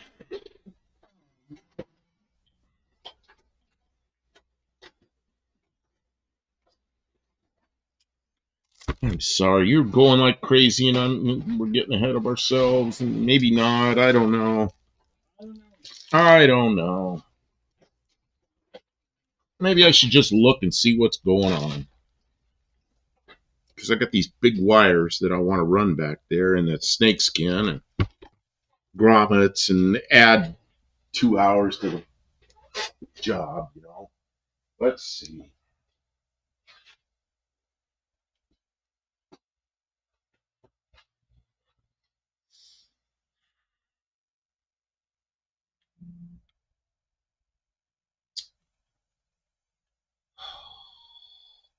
Well, for the sake of expedience, let's just put it together.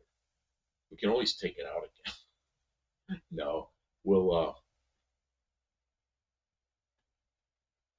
I don't know. I don't know. I don't want to do it right. It's just a big old job. It's another big old job. So I'm going to skip it for now. Just, I'll run it underneath or something. Shit, I don't know. It's another big old job. You know how big old jobs are. They delay the shit out of everything. The heck with it. Do you need my help with this? Putting this dash in?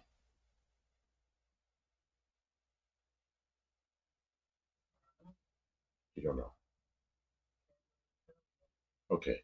So you're just sizing it up. Let me see what it looks like from over here.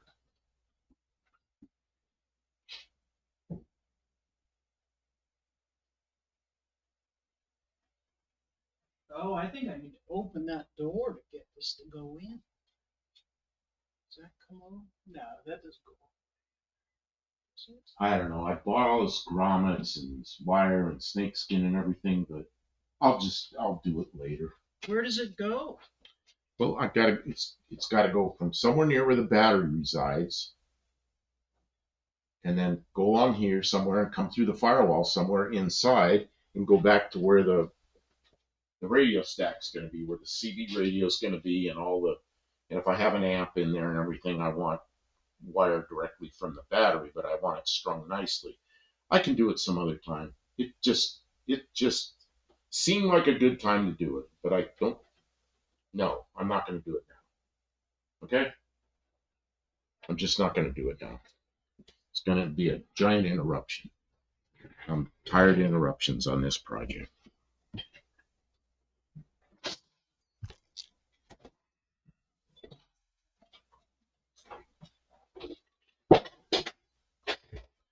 Okay.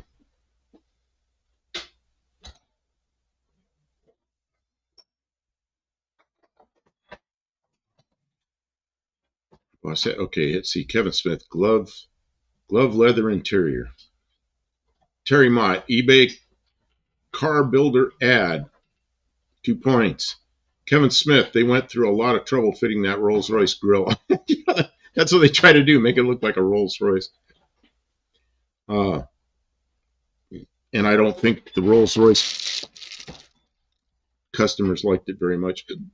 Excuse me. But I think they did sell. They sold quite a few of them, but nowhere near as many as the Granadas and the Monarchs. I had a friend that bought a Monarch, a 75 Monarch. I think he got it in 76. I think it was a year old. So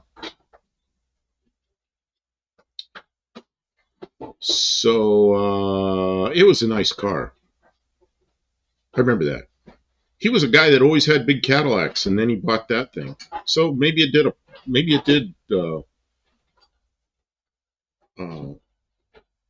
it was something the Cadillac owners liked. I don't know. Let's see. Rapid Fire has my Vampire System commercial. Riley's C commercials. Oh, okay. 2 points for Kevin Smith. Sean O'Brien gets 2 points.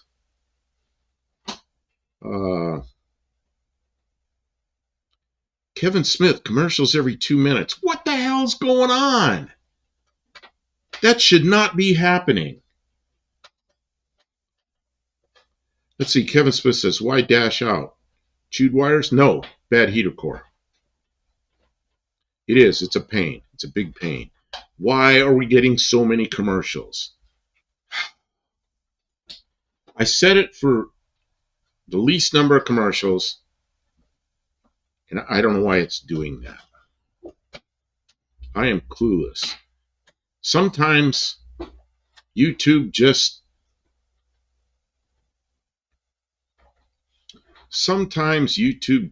does weird stuff, and I can't fix it."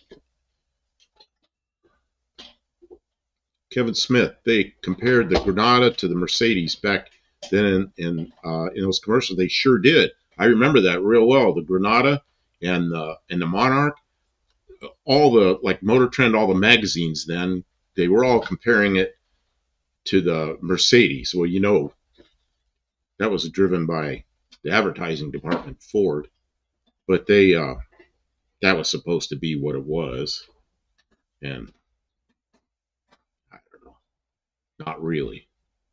I don't know which I would have. I almost would have preferred one of those cars just because it wasn't like a Mercedes. You know, it had 302 Ford and automatic, and you could work on the thing, unlike a Mercedes, or it was a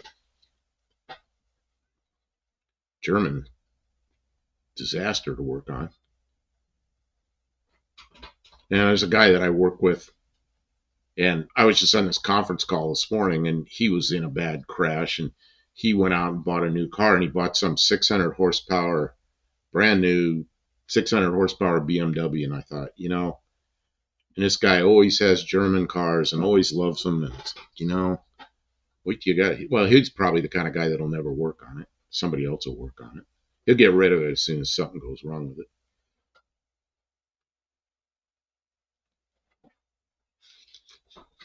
I'm Oh, they both rusted badly. See, at that time, I was in Central California, so I don't know. I didn't know what cars rusted badly and which ones didn't rust badly. The only ones I knew that did rust badly were Vegas, and I had Vegas. I had two Vegas that were in Central California where nothing rusted, and they rusted. So I knew they had to be bad. I can't imagine what a Vega was like in the Northeast. Probably was gone in a year. Because I had a Vega wagon, and I could sit in the driver's seat and put my hand flat on the dash and then reach under and put my, it was all rusted out about the windshield. I could put my fingers underneath the windshield so they were touching the outside of the windshield. And that was in Southern California.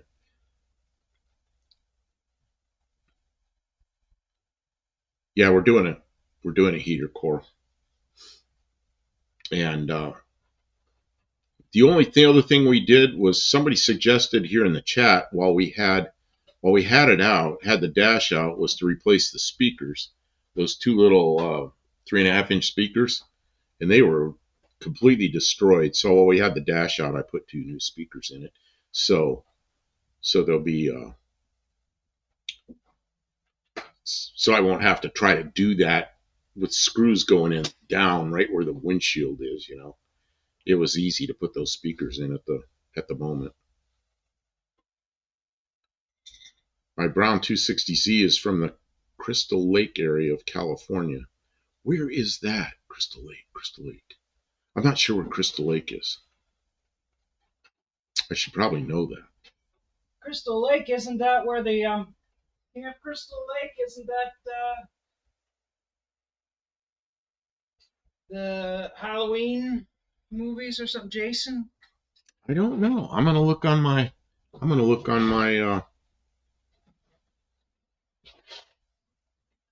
what you call it. My Google Maps.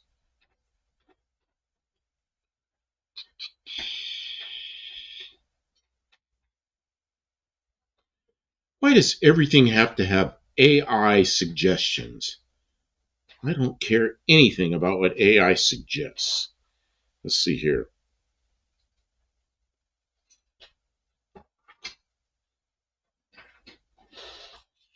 You don't really think about AI's feelings when you say so. AI's feelings. Yeah. What if that don't computer generated search results have feelings too?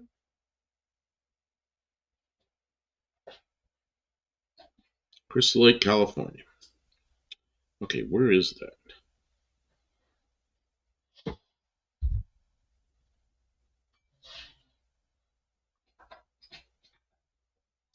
Oh, it's up in the Sierras. It's up, it's close to Lake Tahoe. It's up in the Sierras. That's cool. I've never been there. I've been right by there, I guess. It's right off I-80. So I probably have been there, but just like shoot right through. That's interesting. Kevin Smith. Oh, wait a minute. I missed one here. Buddy Carfano. I recommend speakers changed. Many the hard way. Oh, it's you that recommended it. You're the one that recommended that? Well, good idea, because, yeah, we got it done. And then I wasn't going to do the back ones, but we were back there fixing the trunk, and I decided to put speakers back there, too. So I got 4 new speakers in the car. And this radio sounded terrible. And now I know why. It was only the little center part of the speaker that was moving. The paper was all fractured. It wasn't moving at all. Kevin Smith, I had Honda Accord wagon from California. I doubled my money on that car. Yeah, I took a really terrible looking 1979 Honda Civic out to Ohio, Northeast Ohio, in mid 90s, and that thing was not in good condition, but it didn't have a spot of rust on it. Man, somebody there was so happy to get that thing. Are there still commercials like every 2 minutes? I hope not, because that'll drive people nuts. If there are, you better turn them off. If it's broken like that, you just let that do that. Like, no. I have never been west of Chicago. Not a traveler. That's Kevin Smith. Oh man, the furthest east I've been is a place called Tikhvin in Russia, which is kind of east of St. Petersburg, which used to be Leningrad. It's in Leningrad Oblast. And the furthest west I've been is probably Hawaii. I don't know, which is further west, Hawaii or somewhere in Alaska I've been, probably Hawaii. And I've been all but 4 states. I had never been in North Dakota. I got to fix that problem. I got to go there. I've never been in Maine or Vermont or Rhode Island, but I've been in every other state. So I've been in 46 states. Not now commercials. Kevin Smith says not now commercials. Well, because I've said it, so it should be the least number of commercials. And for some reason, when I hear they're every 2 minutes, that just upsets me, you know. Buddy Carfano recommended high out alternator. Keep up with that on electrical. Yeah, I'd like to do that. I don't know what this alternator is. I assume it's nothing real big. Oh, farthest south, Atlanta. The furthest south I've been is the far southern tip of the Big Island, Hawaii. I've been all the way to that southern tip and walked out to the point that's supposed to be the furthest southern point in the United States. I did that in 1978, I think. I was young.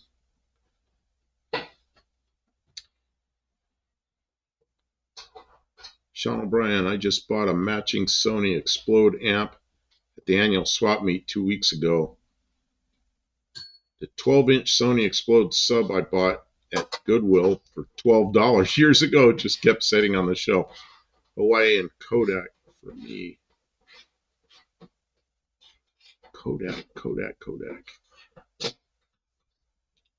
Kevin Smith, of course, I live in Akron, Ohio.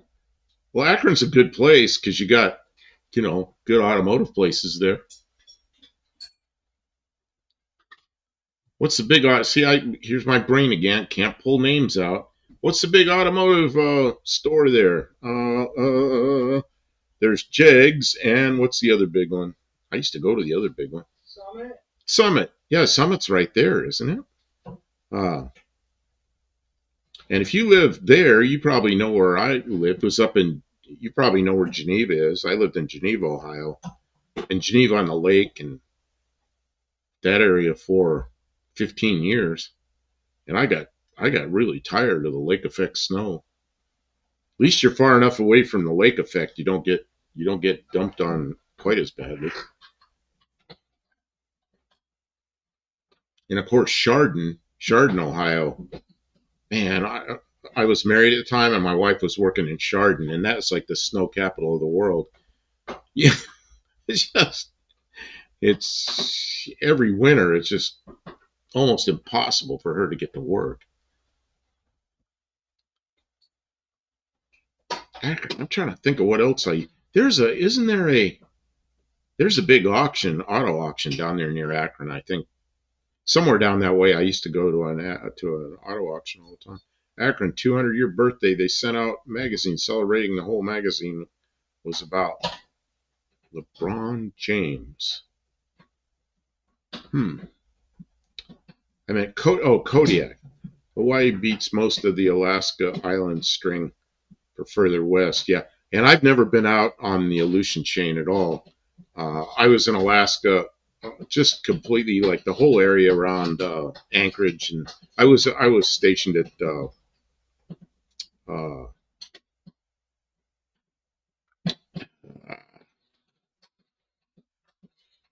I keep wanting to say Elmendorf. Yeah, Elmendorf. I was at Elmendorf in Alaska for a while. Geneva get a lot of snow. Yeah, my buddy lives there. Yep, Geneva. You know there'll be 3 feet of snow in the morning. You wake up and you get dumped on all night, and there is no excuse for being late to work. You find a way to get there, or you're in trouble. And there are people that would be late to work, and man, they get written up. I remember that. I was surprised at what people were accustomed to driving through in Geneva, Ohio. It was amazing. But they did plow the streets, but man, sometimes it'd be snowing so hard it just fell right back in again. But they kept them plowed, or they tried to.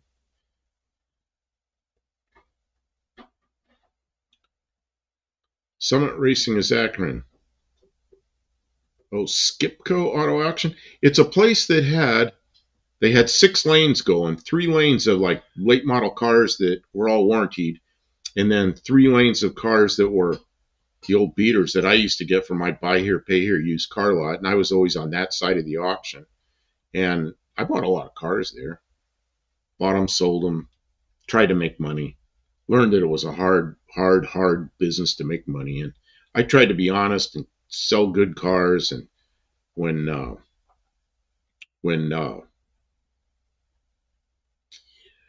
was buy here, pay here, and people who didn't want to pay for the car after something break on it. So then you got a choice to make. You got to go fix a car for free, so they keep making the payments, or go repossess the car. Good luck finding it because they hid it somewhere. And it was just a business that I thought I'd like, and after a year or so, I strongly disliked it. It's just not one of those fun things. Kim, are you doing okay, or you need some help? Running out of steam. You're running out of steam. Well, don't feel like you have to keep working. You can come over here and sit down, and then we can take off pretty soon, I guess. I know you look like you're worn out. Do you need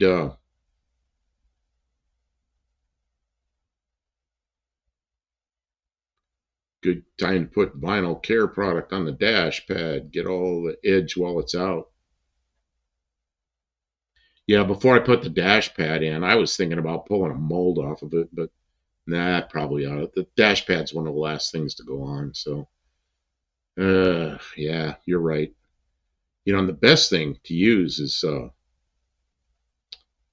the like one of the waxes, like lemon pledge or something, because that'll seal in it won't outgas.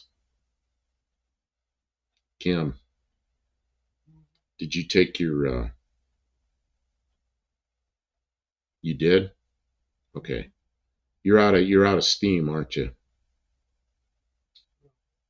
A little bit. Kim's had it.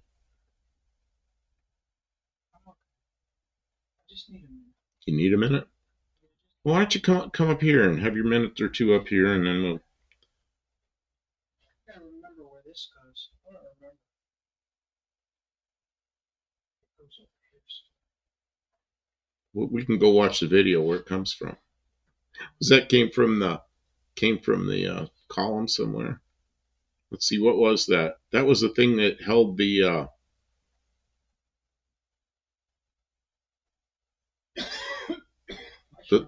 opener for the hood, the pull opener. It went around the steering column somehow. Steering column goes up, then that goes on, and then that bracket holds the T handle that opens the hood. Oh, I see. Okay, so we're not even to that. We're not even to that. Okay. Kevin Smith says they sell a lot of cars. Yeah, that's probably the place. I couldn't remember that. I don't even recognize the place. Skipco. And of course I was going there many years ago. They could have changed the name of the place by now. Oh, screws. Sean O'Brien, farthest south is Colombia, and farthest east is Egypt. Man, you've been to Egypt. North is still Kodiak, Alaska. Dean Stevenson, look like you've done the dash. Well, no, it's part way. Kim's running out of gas. It's getting late here. Kevin Smith says, look like Mama's done. Poor Kim. Yeah, I want Kim to get out of that car and come sit over here. She's run out of gas enough. She isn't even going to get out of the car. She says she's coming, but I'm counting screws and nuts and bolts. Okay, I don't want to give you a hard time. I just don't want you to, like fall asleep in there and I got to stay here all night, Looks like DoorDash. DoorDash? Is that an ad, or is that just what she's doing? You're doing DoorDash.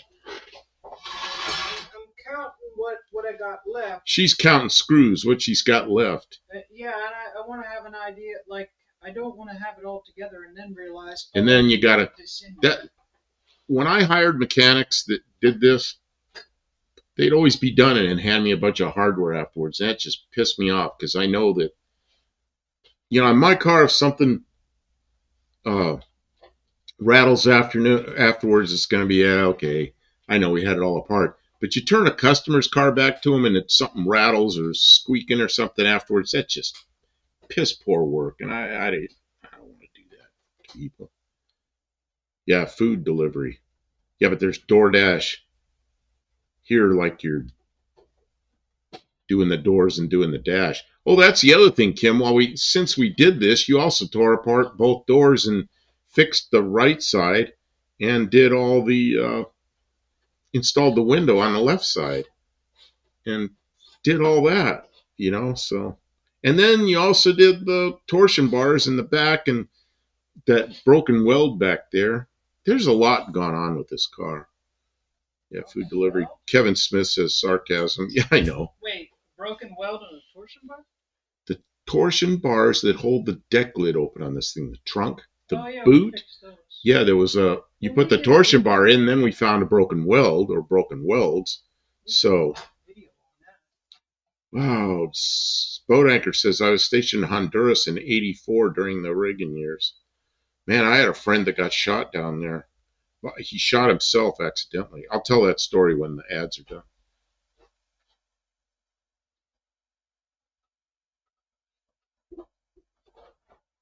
Yeah, we have ads running right now.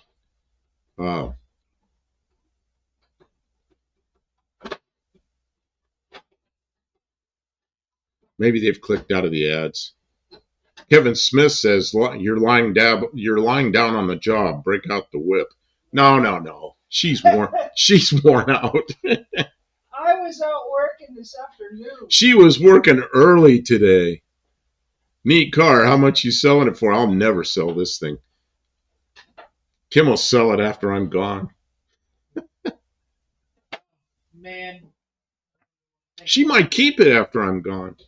I already got so many vehicles. I don't know what I'm going to do with all these vehicles. We got other vehicles to sell. Yeah, Subaru. I got a Dakota. I would sell the Dakota. When the Subarus first came out, like in the late 60s, they called them Subaru. The Subaru Star and the Subaru 360. And then all of a sudden they were Subaru, and I thought they were kidding. I thought somebody mispronounced it. But no, they were Subarus. They mispronounced it first. Hope the wipers is an easy fix. The wiper arms have like grommet fitting things in them, and they are shot. Yeah, we're going to have to find a source for those. Herbicide commercial. Kevin Smith gets 2 more points.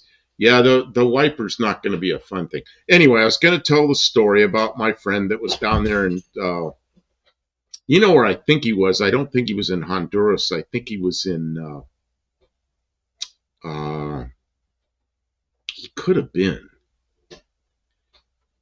He was a guy that was helicopter crew. And they had these machine guns on the side of the helicopter that hung down like this. And he was doing a pre-flight. And he came along and he grabbed the machine gun like this. And they had to check the mount to make sure it was mounted right. And somebody, whoever's the last person out of that helicopter, had not set the safety. When he grabbed it, it capped off a round. And it went down through his foot. And it was a 50 cal round. It was a tracer. It was a 50 cal tracer went through his foot. So they ended up medevacing him to, might have been to Honduras, to one of the other Central American countries. He ended up in a local hospital there. So he's in the hospital, and he said while he was there for many days, a captain, he was an enlisted guy, a captain came in, an officer, and he goes, "I'm sorry, but I have to ask you this." He says, Did you do this on purpose? He goes, like he wanted to get out of the Army. "Did you do this on purpose?" And he goes, You think if I were going to do this on purpose, I wouldn't have used something that was a smaller round than a 50 cal tracer, So, no, I didn't do it on purpose. And then he ended up getting some surgeries on his foot, got through the rest of his 20 years in the Army. And then I worked with him. He was in his 60s, and he is still having surgeries on that foot from, 30 years before. And, man, yeah, that was a rough one. See, nobody has more cars than Cold War motors. Cold War motors. Oh, yeah, they have a lot of cars. Tracer wouldn't have no time to generate a trace. Man, can you imagine a 50 cal tracer going through your foot? When it went in somewhere like, it was like near the bottom of his leg and then through his foot, really did a lot of damage. He showed me, it's like pulls up his pant leg and pulls down his sock, and there's like just where there's been numerous surgeries and stitches, and it's like, oh my God, just a mistake, one of those things that happens you just wish wouldn't have happened. He was on that conference call today. He's still working in the business, but he's the one that's telling everybody he's retiring from he's 68 years old, and he's finally getting out of it. He's been mechanicking his whole life, and he's just born out of it, Good guy to work with. But he still walks a little bit of a limp. Well, it's not going to fall off. What's not going to fall off? The dash. Oh. Oh, you mean you can walk away from it, is what you're saying? My brother's stock spotty. I think it was like an 82 or 83 or 81, something like that. Okay, so it was an early one. He had to take the dash apart for something, and when he went to put it back in, it split right down the middle into 2 pieces. Oh. He swore up a storm. He was so mad. How it was a piece of garbage made out of recycled toilet paper, piece junk. He was so pissed at Ford. He was mad. He said bad things about Henry Ford's mother, and I'm sure. Hey, Kevin Smith says Gene Winfield amazes me. Still working at 97. You know what? Somebody put up a Instagram, because I follow Gene Winfield on my Instagram. Put him an Instagram post today. It was saying Gene Winfield doesn't want any more donations going to GoFundMe's or anything like that, because he doesn't want to take any more. He doesn't want to take any charity. He's in the hospital. They said he'll take phone calls and he's happy to hear from people. He's struggling. He says none of his cars are for sale, and none of his stuff is for sale. He wants it all to go to a museum and go to places where people can see it for years, and that's what his desire is. And he's 97. And if you can, if you want to know about Gene Winfield, try to find his Instagram, and you can keep up with him. Yeah, he's 97. My tummy feels sick. Your tummy feels sick? Probably because you're upside down in the car. Maybe. You're right side up now. Maybe you'll be okay for a little bit, or you want to? I don't know. I better just sit and see. Yeah, sit down and see how you feel. I'm very queasy right now. She's queasy. Not pregnant. Yeah, Gene Winfield, that guy, the amazing guy. But he's, 97. Scooch over this way. You're so far over the side that your face is all long.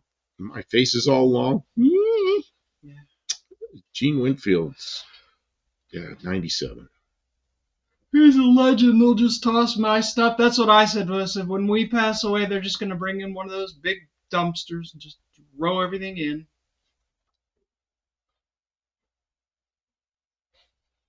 Just so everybody hears this, if there's any ever dispute, I got to go to, I'm going to my lawyer again.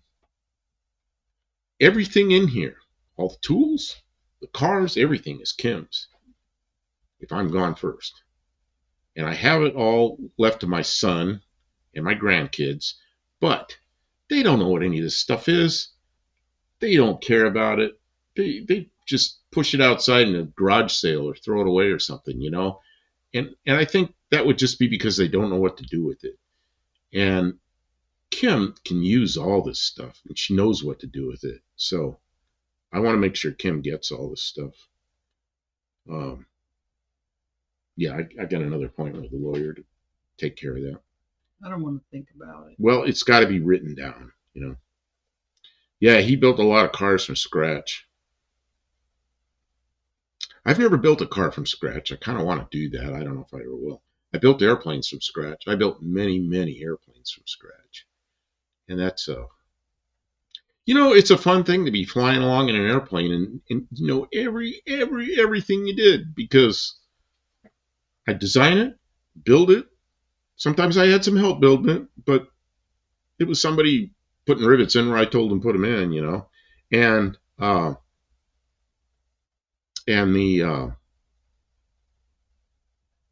but I'd be flying along, and I know that airplane so well, and it was the other thing that's kind of fun when you design an airplane that gets put into production somewhere.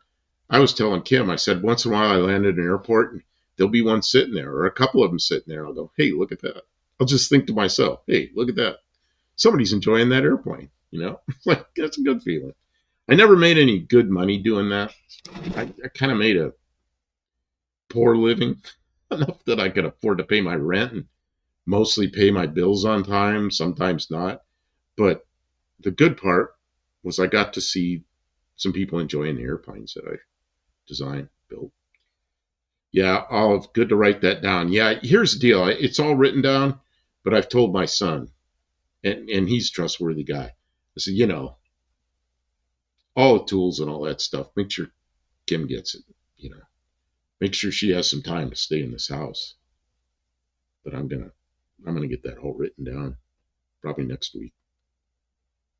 I'm taking good care of you, so she takes it won't really matter good for care as of me. long as humanly possible. Like There, a long, long time before anything like that comes up. There are times Kim has rough days because she's had back surgeries, neck surgeries, all this kind of stuff. And there are times she has rough days, and I try to take care of her. And there's more days where I'm having a rough time, and she takes care of me. So I really appreciate that. And today I got going pretty early for me, and she didn't think I was gonna, but I was up and going. Yeah, that was good. Thank you. Kevin Smith, wish my dad would had a good will made. You know, my friend Carl out there in Arizona, he and I talked about getting wills done and everything, and we just never did it. And then he got killed in a stupid car accident, riding with somebody else. He got killed, and his father, he got a lot of his stuff, and he had a lot of expensive stuff, and he had property that was worth a lot. And then so his father got it. Bad advice from an attorney, and now the state of Arizona wants it all. So the state of Arizona is going to get all Carl's stuff, all the value of it, because Carl didn't have a will. And that's when I went and got a will done. So I've got a will, but I need to, wills are not good for long periods of time. You have to update them. So I've got to get that done. But I want to say it in front of a bunch of people. Okay, let's see here. The team, back surgeries are no joke. Ask me how I know. Yeah, Kim's been through some of that. Yeah, this right here is the scar from the laminectomy they did in my spine. They went to your spine from the front. From the front, yeah. And then they took two of the soft part of two of the discs out, and then they fused. So I have a plate on the front of my spine, and then I have one in my lower back too. Very unpleasant, but it's better than having a broken neck. Space Cat says low back surgery done and now looking at neck surgery. Wife, yeah. See, after this crash I had, I'm so sorry. It's really rough. I've had injuries that were bad, and over time they got better and better until I felt like I was 100%. But this mess with my neck from this crash, it was getting better, and then it quit getting better. And now it's getting worse, and I'm starting to have problems with an arm. And,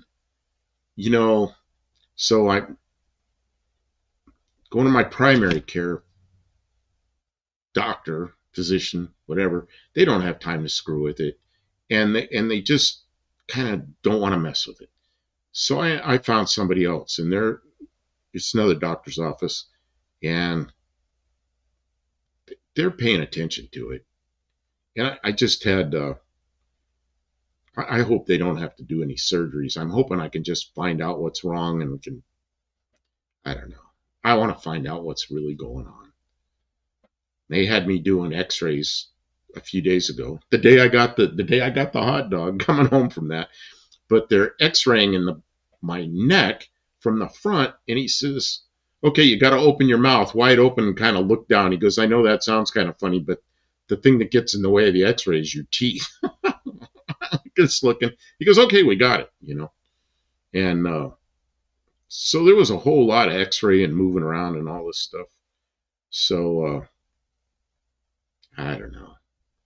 Stupid crash caused me a lot of trouble.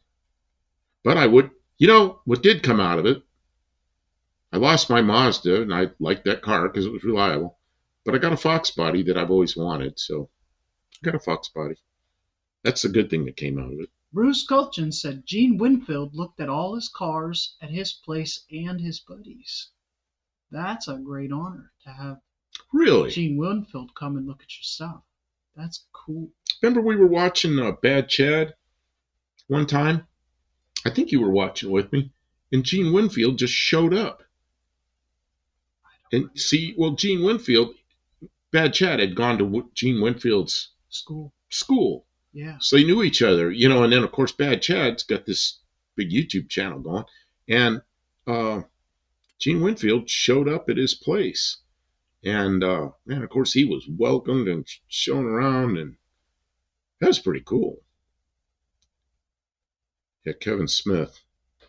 Oh, what should have, I'm tongue tied. What should have done my Fusion from the front and back? What a mess. Too old to muck with it now. That's the way I am with some stuff. I just go, that's too old to mess with now. The problem with this neck is, you know, like coming up to a stop sign, you look this way and this way, and I've always looked like quickly, and I forget, and I look quickly to the left, and it's like, that hurt. I can move slowly to the left. I can't go whip my head around. We're in the grocery store the other day, and I looked down an aisle, and I looked down and up, and it's like, yeah, that hurt. You know, and whatever that problem is, it's getting worse. And I want to find out what it is and figure out if we can do something about it. I don't really want to have surgeries. I don't know. Maybe I just need to know what it is and how to deal with it. I don't know.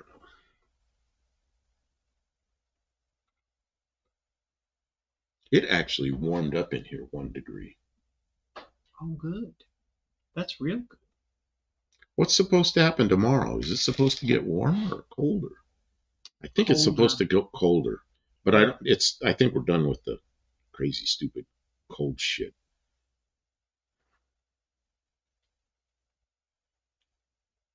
Yeah, like right now it's 57 degrees, which beats the hell out of 7 degrees. Okay, so today it's, it's 70 during the day. It was beautiful. Friday, today. And it's supposed to be 49 tomorrow. And 26 at night. Oh, no. And then Sunday, 48 and 31. And then Monday back up to 60s again. 60 and 53. But the thing that we didn't have last week or the week before when we stopped doing is we were running out of firewood. And we went, that's the other thing that we didn't tell them about. We went to the pallet yard and bought a van load of, so we have a van filled with cutoffs, so big chunks of wood, and it makes good heat. So we can make all the, there you go. Oh, I'm shaky. I'm sorry, everybody. I'm shaky. Brace myself. Yeah, there's all the wood. Look at that pile of wood. Up the van. Look at that pile of wood. They let us load up the van for $20. $20? It's $20 all you can take. Put in your van or your pickup. And, oh man, we got a load of wood for $20. Space Cat says, crashed my truck years ago. Neck was out for a year. Popped back in one day. Really hurt when I looked one direction. Oh, yeah. That's how I am. It really hurts when I look one direction. But I should probably go back to physical therapy. I don't know. You probably got places that you want to go. That place I go, I couldn't believe the room they have for physical therapy and all the equipment. It's like, look at this. You know, I was surprised what was there, you know. Rebuilt the truck, drove it another 100,000 miles. Well, my car, I don't know how many of you were around when this happened, was coming back from No Name Nationals last year, and a guy ran into my left rear, 70 miles an hour, spun me around backwards into the center divider, and then there was a cable barrier, and I went over 3 of the cables, but the 4th cable caught me, so then I was going backwards, and the police report said I went 400 yards backwards, caught between these cables. I remember riding through it thinking I couldn't tell where I was. It was just dust and dirt and gravel and steel. I didn't know where I was. I know I was going backwards. Actually, I thought I was going sideways because there's a lot of stuff coming up on the window over here. And it popped the airbags on the passenger side, but not over on my side. And when everything finally stopped, and I'd had the window down because it was a nice day. I was just riding with the window open. Glad I had the window open. but I couldn't get any of the doors open. I didn't know why at the time. It's because there were cables on both sides. And Kim was behind me, and some other woman that stopped that's some kind of a medical professional. I don't know, she's an EMT or something. Kim and that woman got me out of the car because I couldn't get out. And I crawled out the window, and then they just grabbed me under the armpits, and I swung my legs down, like putting my landing gear down. But I felt fine. But everybody's telling me, ride to the hospital, ride to the hospital. By the time I got to the hospital, I was moving. I went in an ambulance. By moving my head around, it's like click, click, click, click, click. Something was really wrong. But it's healed up some. Yeah, those cable fences can saw some stuff in two. Yeah, I went down. I believe it. Like but that cable barrier that saved his butt because he was going up. Because he was going 70 miles an hour when that backwards guy spun him out. He hit that barrier, and that cable barrier held him from going in across a median, like into oncoming traffic or anything like that. And it pulled the car down, and it wrapped cables around both sides of the car, and the car just kind of stopped there. I was going backwards between the cables and taking out those steel posts and stuff. Oh, they stopped cars but cut semi-trailers in two. Ooh. Yikes. When I went to get my stuff out of the car in the tow yard, the two guys there that towed it, they asked me, how did you ever get that car in there? And I told them, what happened. But they went out there with a tow truck and couldn't get it. They had to take one of those big rigs out there with the, whatever they call it. You've seen the big trucks that have the big booms that swing around and all these cables and everything. But they had to lift that car up to get it out of there. And, of course, it was totaled. Man is right. And she was behind me and saw the whole thing. I mean, I saw at some point there was a lot of dust, and I couldn't see what was really happening, but I was really worried. Well, she parked way down past me because she went through all the dirt and everything, and then. Well, I was going 70. It took me a long time. I went around, and then I figured there'd be cars going around the accident, so I wanted to be off the road where I could pull off because there was the side of the road dipped off the side. I had to find a place where I could pull off good. In Texas, I see people hitting them constantly. Man, people drive like it's a video game. Like there's no consequence. They just don't even. Oh, so she's off. And we're about to start commercials. I'm sorry, everybody. I see the countdown. Thanks for being here, Olive. It's always good having you. Rest well. Yep. Here's the ads. Maybe no one will get any more.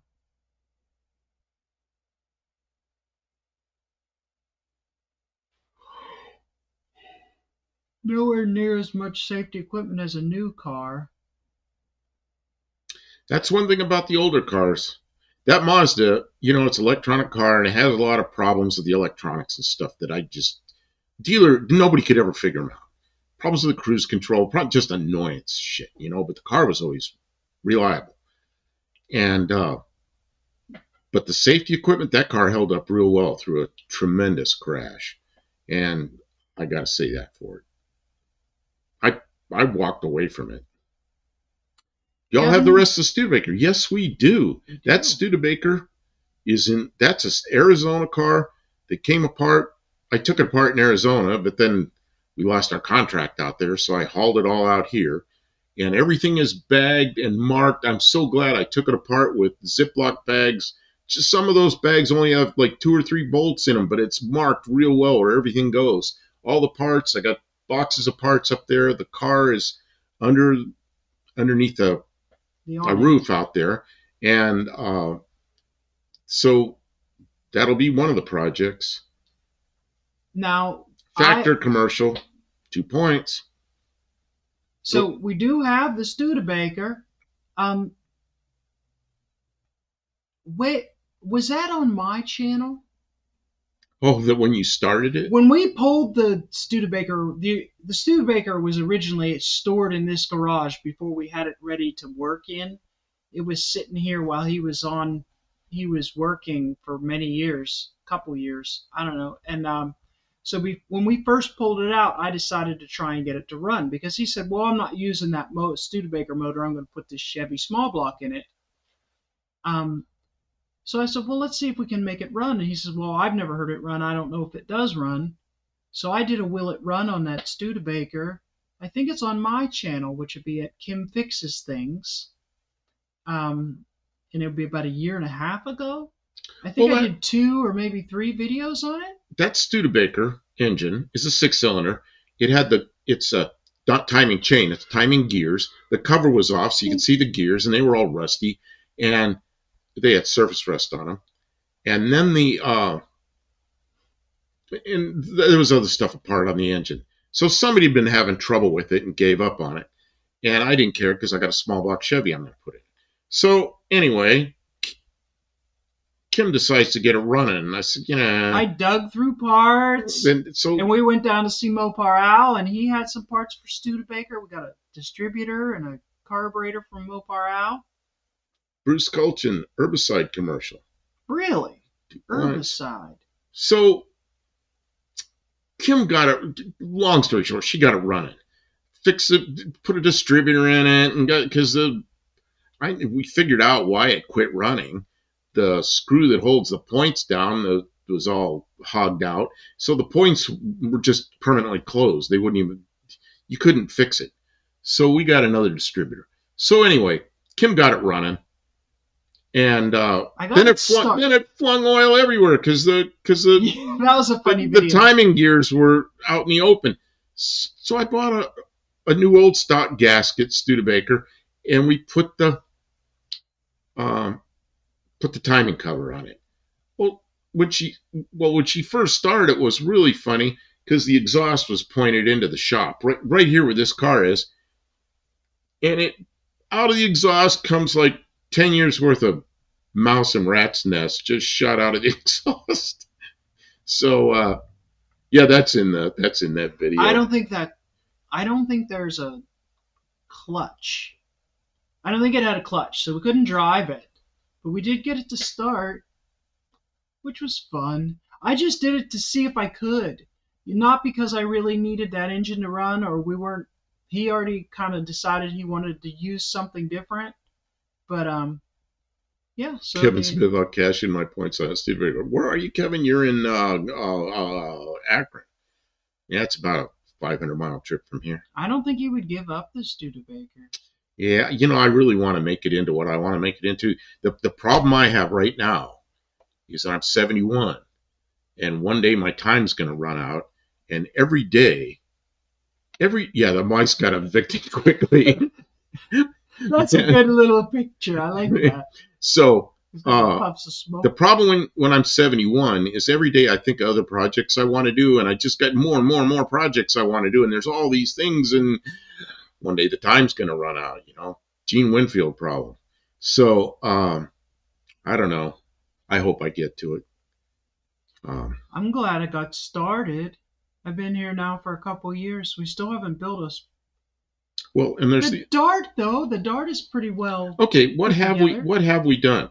We had a My Valiant that had no engine in it when we got it, and it was smashed in the back end. The back end's fixed. The deck lid was all smashed in. Got a new deck lid. We did a bunch of paint work on it, body work and paint work. It had no drivetrain at all when we got it. It had no drivetrain. At all. We did that. Well, no, there was a transmission in it, but we didn't know anything about that trans.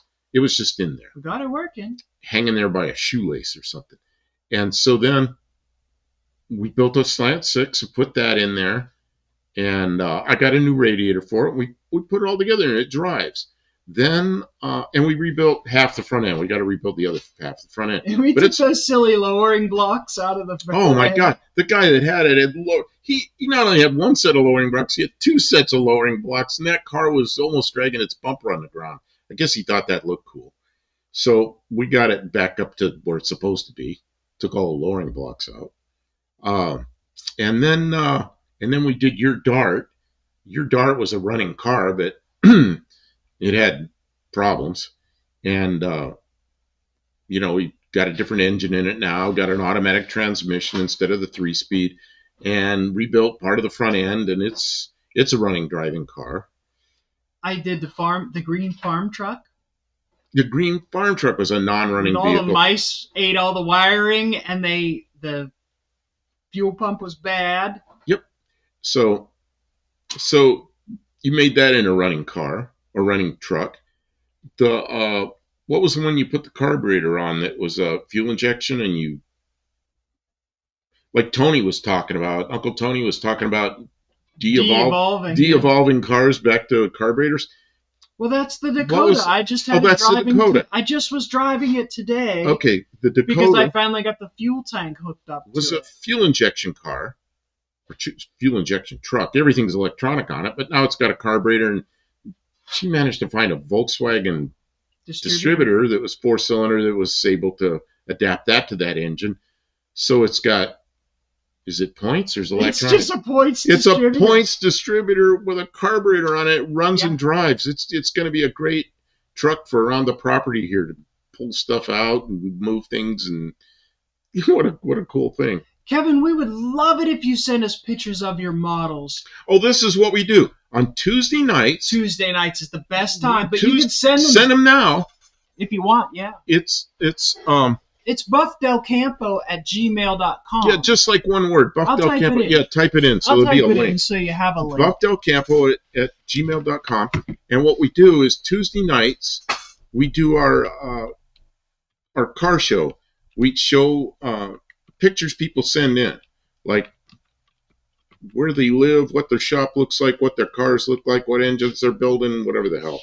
And then every week we do a year. I don't know what year this is coming up. Every week. Is it 1987? 1987. Every week we do a year. So that's not what you have to do because we show everybody's pictures. But if you know something about 87 cars that you're interested in, send us pictures of 87 cars. And or if you had a car from 1987 or something was your favorite. Buddy Carfano always participates in that, and he always sends in pictures of cars from whatever year it is. Yeah, and he knows the year. It's 87. He knows. You can have 2 points for being on the ball, Buddy Carfano. So 1987. And Mexican Spec usually, of course, Mexican Spec's busy right now, but he usually sends in pictures of cars he has, and I don't know, everybody does. So that's Tuesday nights at 7 Central Time. But yeah, we have the green screen, so it's easier for us to show pictures and stuff like that on Tuesday. We are on the middle of the screen, and Kim will shrink us down to one corner of the screen, and then up behind us we'll have pictures of everybody's cars. It's really fun Tuesday nights. Hey, Patrick Sullivan. Yeah, we've been going for almost 4 hours. Actually. Have we really? Oh, yeah, we came in at 9 Central, and it's almost 1. Yeah, because we've been working on stuff. I fixed a chair, and Kim's got my car partway back together, and we sat here for an hour talking. Yeah. Kevin says, cool, I'll send pictures when I get them taken. When I get them taken, I need better pictures. Yeah, send us pictures. You can send them anytime, but on Tuesday nights, I'm always right there looking at my email. Kim we really got to set up we call it the studio. It used to be my living room. Now it's a studio. And we got big, here we go. Thank you, Patrick Sullivan. We have a super studio going. So we've got, it just came apart. Relax, I got this. She's got it. There's the Studebaker flashing. That's the. I'm doing the dance. This is the thank you for the super chat. You get Kim dancing and these are not becoming clothings. They're coming down. Her pants are falling off. Oh god. So it must be getting cold. It must be getting cold out here.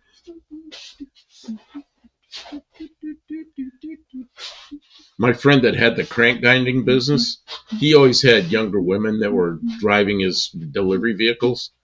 And I said, man, why do you keep it so cold in here? He goes, because there's girls that work in here. Oh, man. Oh, Dirty old man. jeez. Oh, I was young then. So was he. Gene You were Stevenson. dirty young man.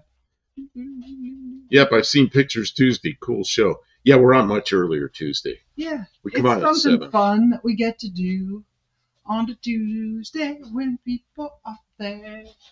And we're supposed to be getting work done on our on the weekends, but that's okay. This is my big Friday night. I go to the shop and work on somebody else's car. Is this Friday? Yeah, this is Friday night. This is our Friday night. Oh, we have to go to the store tomorrow. I can't forget that. We've got to go to the store. We have to get a what's it called? Tri-tip. A tri-tip, a big chunk of meat that we're taking over to my son's house, and he's gonna put it in the smoker.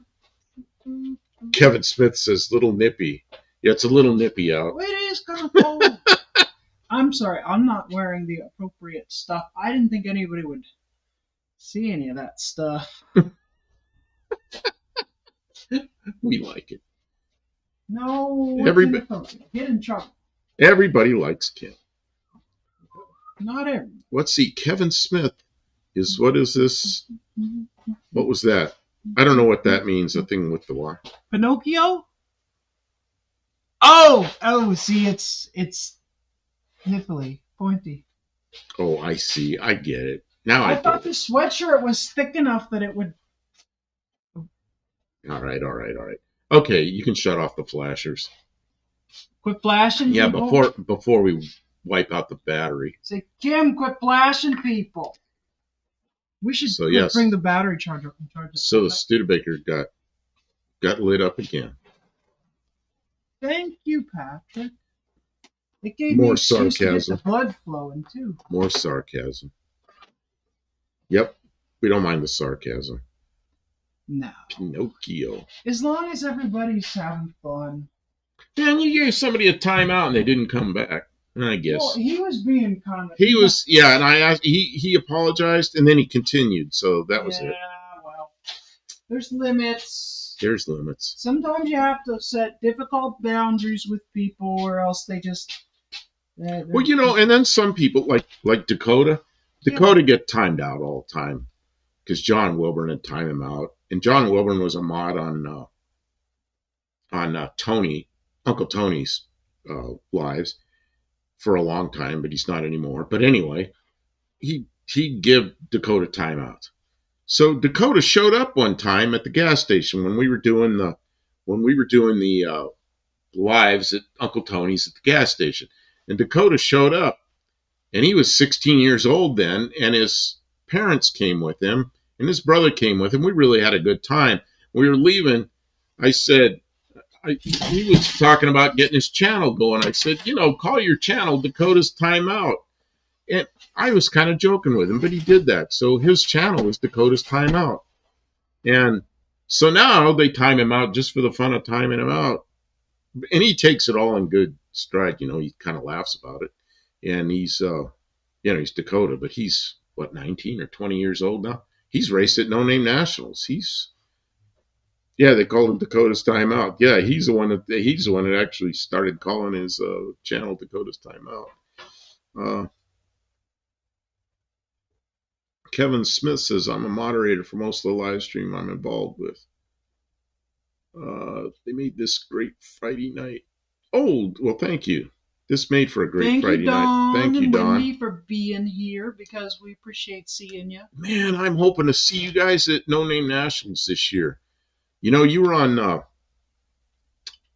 John Wilburn's live earlier today, and I was there until the last half hour. We came up to shop because we had to get we had to get going. And stuff. Yeah, but you guys were talking about gear ratios and everything, and I guess you put smaller diameter tires on there, and you thought it was good. And then John says you need to put lower gears in it, and I'm sitting there going, "Yeah, that'd make that thing come alive." But I don't know. I'm enjoying watching you with that car. Of course, I like road toads, so that's a perfect car. I can't believe you stuffed a 440 in that 62 Valiant. That's amazing. And it looks like it belongs there. It's stuffed in there, but it looks like it belongs there. You know, for those of you that don't know Don, One-Eyed Cat, he has a 440 and a 62 Valiant, the ones they call a road toad. But you know what? He had what he called a 5-barrel. He had a dual quad set up on it, and it had a single barrel and a 4-barrel. So it ran off the single barrel till he opened it up. Then all 5 barrels would open up. But now he's got it with 2 4-barrels. So I kind of miss your 5-barrel there. But it's kind of cool what you got. And I'd never seen anybody do that, but I thought it was pretty good. Kevin, he doesn't assign too many. It's his job to assign moderators, and he doesn't assign too many people as moderators. She's a moderator. But it's always good to know that there's good people in our chat who are like not gonna make trouble. We don't. Everybody's cool. She's a moderator. Mexican Spec's a moderator. I think there's one other. There's two JBs. JB's Little Shop. JB's Little Shop. But he hardly ever comes in, but that's okay. The fella who I don't want to guess right now. Okay, so is that the one with the cat eye fins? No. It's almost the one with the cat eye fins. It's the last year of the cat eye fins where they put the little round light below the cat eye fins. They kind of tapered them off, just put 2 little chrome strips back there. But yeah, it's the same car. And my favorites are the 60s and 61s with the cat eye fins. Man, I just think those are great. See, in 1960, when those came out, I was 6 years old. And the lady next door to me, when I was a little kid, bought one of those brand new.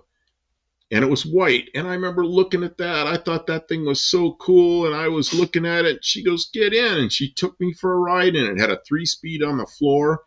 And I got to ride in it. And I've liked those cars ever since I took that ride in that 1960 Valiant when I was 6 years old. Man. One-Eyed Cat, I got it with the 5-barrel. Drove it for 10 years on it. Oh, it already had that. Kevin Smith, same here, buddy. I do a lot of watching from bed. Buddy Carfano mentioned that enjoys lives because they take his mind off pain that he deals with daily. I understand pain. Well, there's a lot of hours that I spend in a day, like not upright, you know. And I'll see Kim in her bed with her laptop sitting there with video going. I go, "How you feeling?" She goes, "I'm doing okay." And I know, I can tell.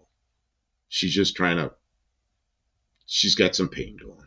Or I gotta conserve my energy to use for streams or for when I'm trying to work on something, get it done.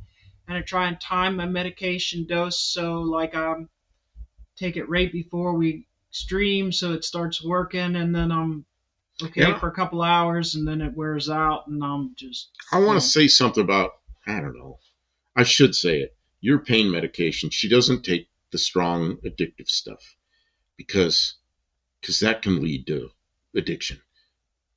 She's on some other things, and she struggles with the pain, but she deals with it. I'm not taking as much pain medication as I've had to in the past, so just do our best with it. We do our best with it. That's all we can do. Kevin Smith, pain every minute of every day. See, it's becoming that way with my neck and this arm and this hand. Man, they're doing this grip test with me. And that the woman that's the nurse practitioner, she held her fingers somehow like this. She goes, grip my fingers. And I gripped them. She goes, squeeze as hard as she can. And I squeezed, and I felt like I was squeezing equally. And she goes, oh, your left hand's, you're hardly squeezing at all with your left hand. And I was squeezing. I felt like I was squeezing equally, and it wasn't.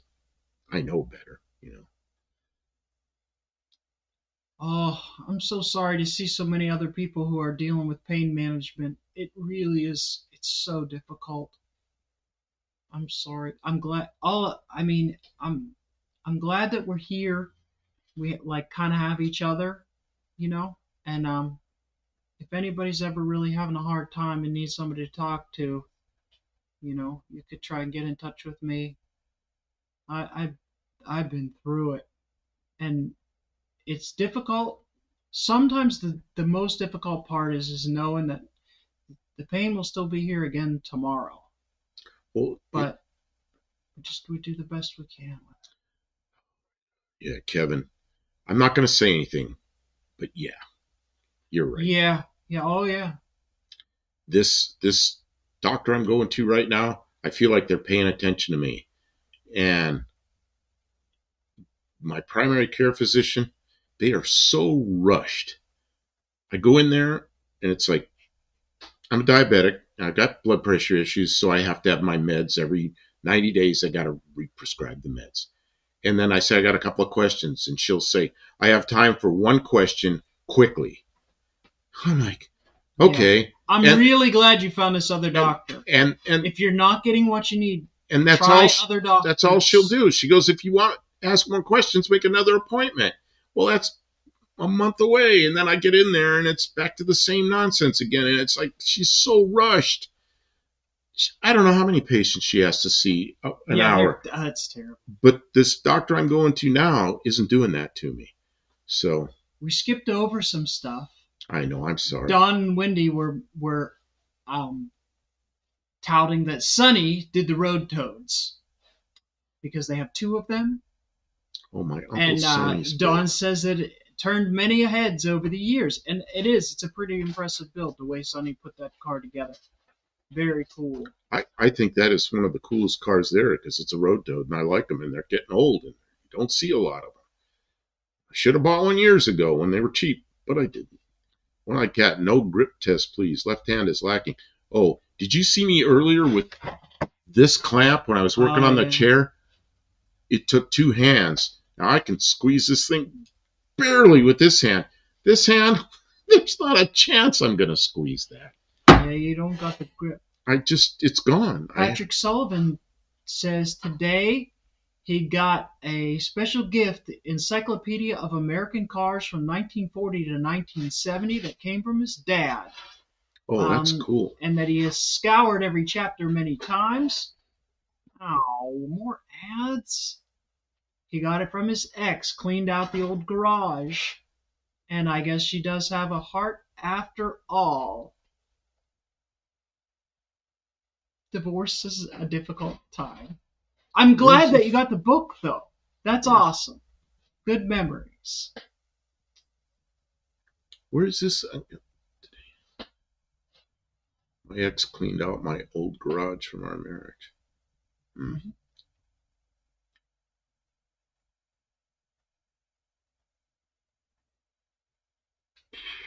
When I cat, I have a thumb muscle that argues constantly. Yeah, this hand, it is painful all in the middle of this hand, and I have no grip left, and it's getting worse. And the thing in my neck's getting worse, and this doctor thinks this is related. Yeah, I never even thought about that, but that's all since that crash. I never even thought about it. Never even crossed my mind that this and this are related. They can read, Patrick Sullivan. They can read. I was just Kevin Smith got a bulb farm commercial. Oh yeah, the commercials. You get 2 points. Where's this? Where did I learn? You keep track. It's an on your honor system for points, Kevin. If you didn't know, you got to keep track of your own points. I don't have a spreadsheet. Oh, that's at the bottom. Bulb farm commercial. Wow, can't even imagine what that is. You know what? I think that after the doctor that did the x-rays on his neck, I think he made him do a lot of diagnostic stuff, and when he came home with those hot dogs, he was shaking real bad that day. I had been through a lot of tests that day, and I was going to pick that up because I thought it was empty. Where's a piece of paper? I thought I had a piece. Yeah, I do have a piece of paper. But he does. He has a tremor. It's there. That hot dog day, that's the worst my hand ever shook, and I was kind of embarrassed when I watched the video, and I got some. I can't hold that, but this hand is pretty good. This hand, you can see that. And upside down, it's probably worse. But I'm trying to hold that still. And it's doing that. This hand is just rock solid. And where I really notice it is like if I'm trying to solder, like on a circuit board, he can't do it at all. I get so angry with myself because if I hold the soldering pen, whatever it is, with one hand, I'm okay. But then I got the solder going all over the place. And if I'm holding the solder with the hand, which then the pen's going all over the place. And I can't TIG weld anymore. And, man. Yeah, buddy says, I saw your hand shaking big time in a hot dog short. I said to myself, that's not good. I had a friend of mine from California, a guy that I've known since 7th grade. Yeah, he called me. He was worried about me because he saw that short. He goes, is your hand shaking? Yeah, it is.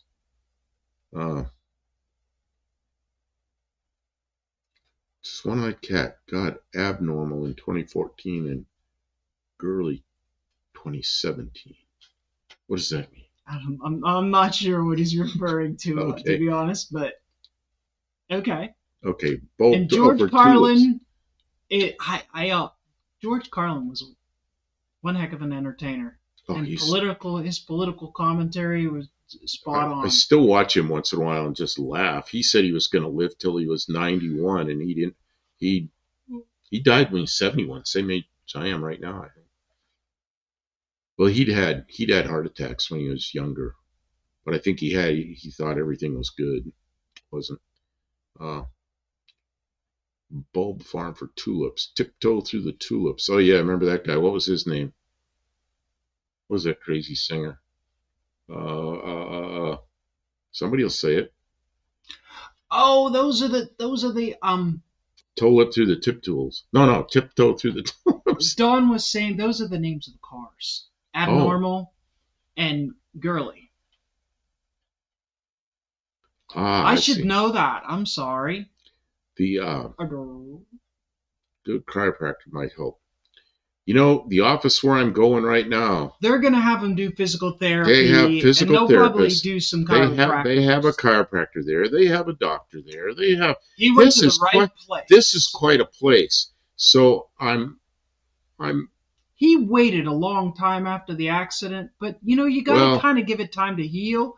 But it's not getting better. It's time to go do something. When it's getting worse, I got to do something. And I've been injured badly before, and I always, after waiting, Tiny Tim, 3 points for Kevin Smith, because I couldn't think of Tiny Tim. Man, somebody I knew was in a bank one time in California, and Tiny Tim was standing in front of him in the bank. And Patrick I thought it was Sullivan funny said Tiny Tim first. Oh, where? So you got to award him 3 points. Oh, I missed it. Kevin, you still get to keep the 3 points because... Oh, Tiny Tim, I missed that. We don't retract points. Oh, okay. I'm sorry. I just gave out 6 points. You know what you're doing to the value of the Kim coins? I got to let her give out the points. No, that's okay. You did good. So anyway, my friend was standing there with Tiny Tim in front of him at the bank. He was thinking crazy about that. It's standing that close to somebody that crazy and that famous. Patrick Sullivan. Anyway, Carlin was the kind of comedy that 20 years hearing it makes you think. I don't trust chiropractors. Yeah, I don't trust chiropractors either. But if I'm at this office and they've got all these people with all these different experiences, I don't find that to be a bad thing. But I don't think I'll have somebody jerking my neck around either. Got X-rays, and they know that his spine and arthritis in the spine and stuff is there, so they're not like blind just yanking on them. Oh, I see. Patrick Sullivan says I started a sentence and blurted out his name. Okay, that's why that didn't make much sense, and that's how I missed it. When I see them out the kitchen window. Both are currently hibernating. Oh, God. Is it cold up there right now? I know it got warm down here, but I don't know how far north it didn't get warm. Well, we didn't wake up the Dart or the Valiant. I wanted to put a battery in the Valiant, start it today since it's been sitting so long. Bruce Colton, battery dying, gotta go. You know what, Kim? We've been on here 4 hours and something. Yeah. I think her batteries are dying. So you know what? I thank you all for being here. We still have 18 people here, which is amazing after all this time. You've watched me fix a chair, sort of, and watched her fix part of my car. Really had a good time. Talked about all kinds of interesting things. Oh, I don't like the inversion chair. I have an inversion chair here that belongs to my former wife. It belongs to my former wife, and she wants me to take it to her. In Florida. In Florida. You should just buy one in Florida. It'll be cheaper than driving it down there. That stupid thing there. Okay. Thank you for being here, Bruce. Everyone who's still here gets a point for sticking it out to the end. Man, we're giving the points out tonight. Yeah. And anybody who's watching who's unable to comment, if you're on your Roku TV and you don't have a thing, so you can't participate as well, you get a point. We have people that do that. There's a local guy here who's John, and he's been in a chat a couple of times from his phone, but he watches on a TV, so he's rarely saying anything. But a lot of times he's here. So, $75 10 years ago is good money. Well. Oh yeah, if the inversion table works, for some people it works. My problem is my shoulders. It doesn't work. It messes with things in ways that I don't. Does that inversion chair, does it go all the way around? Could you spin me around? No, I don't want to do that. No, it just tilts, goofball.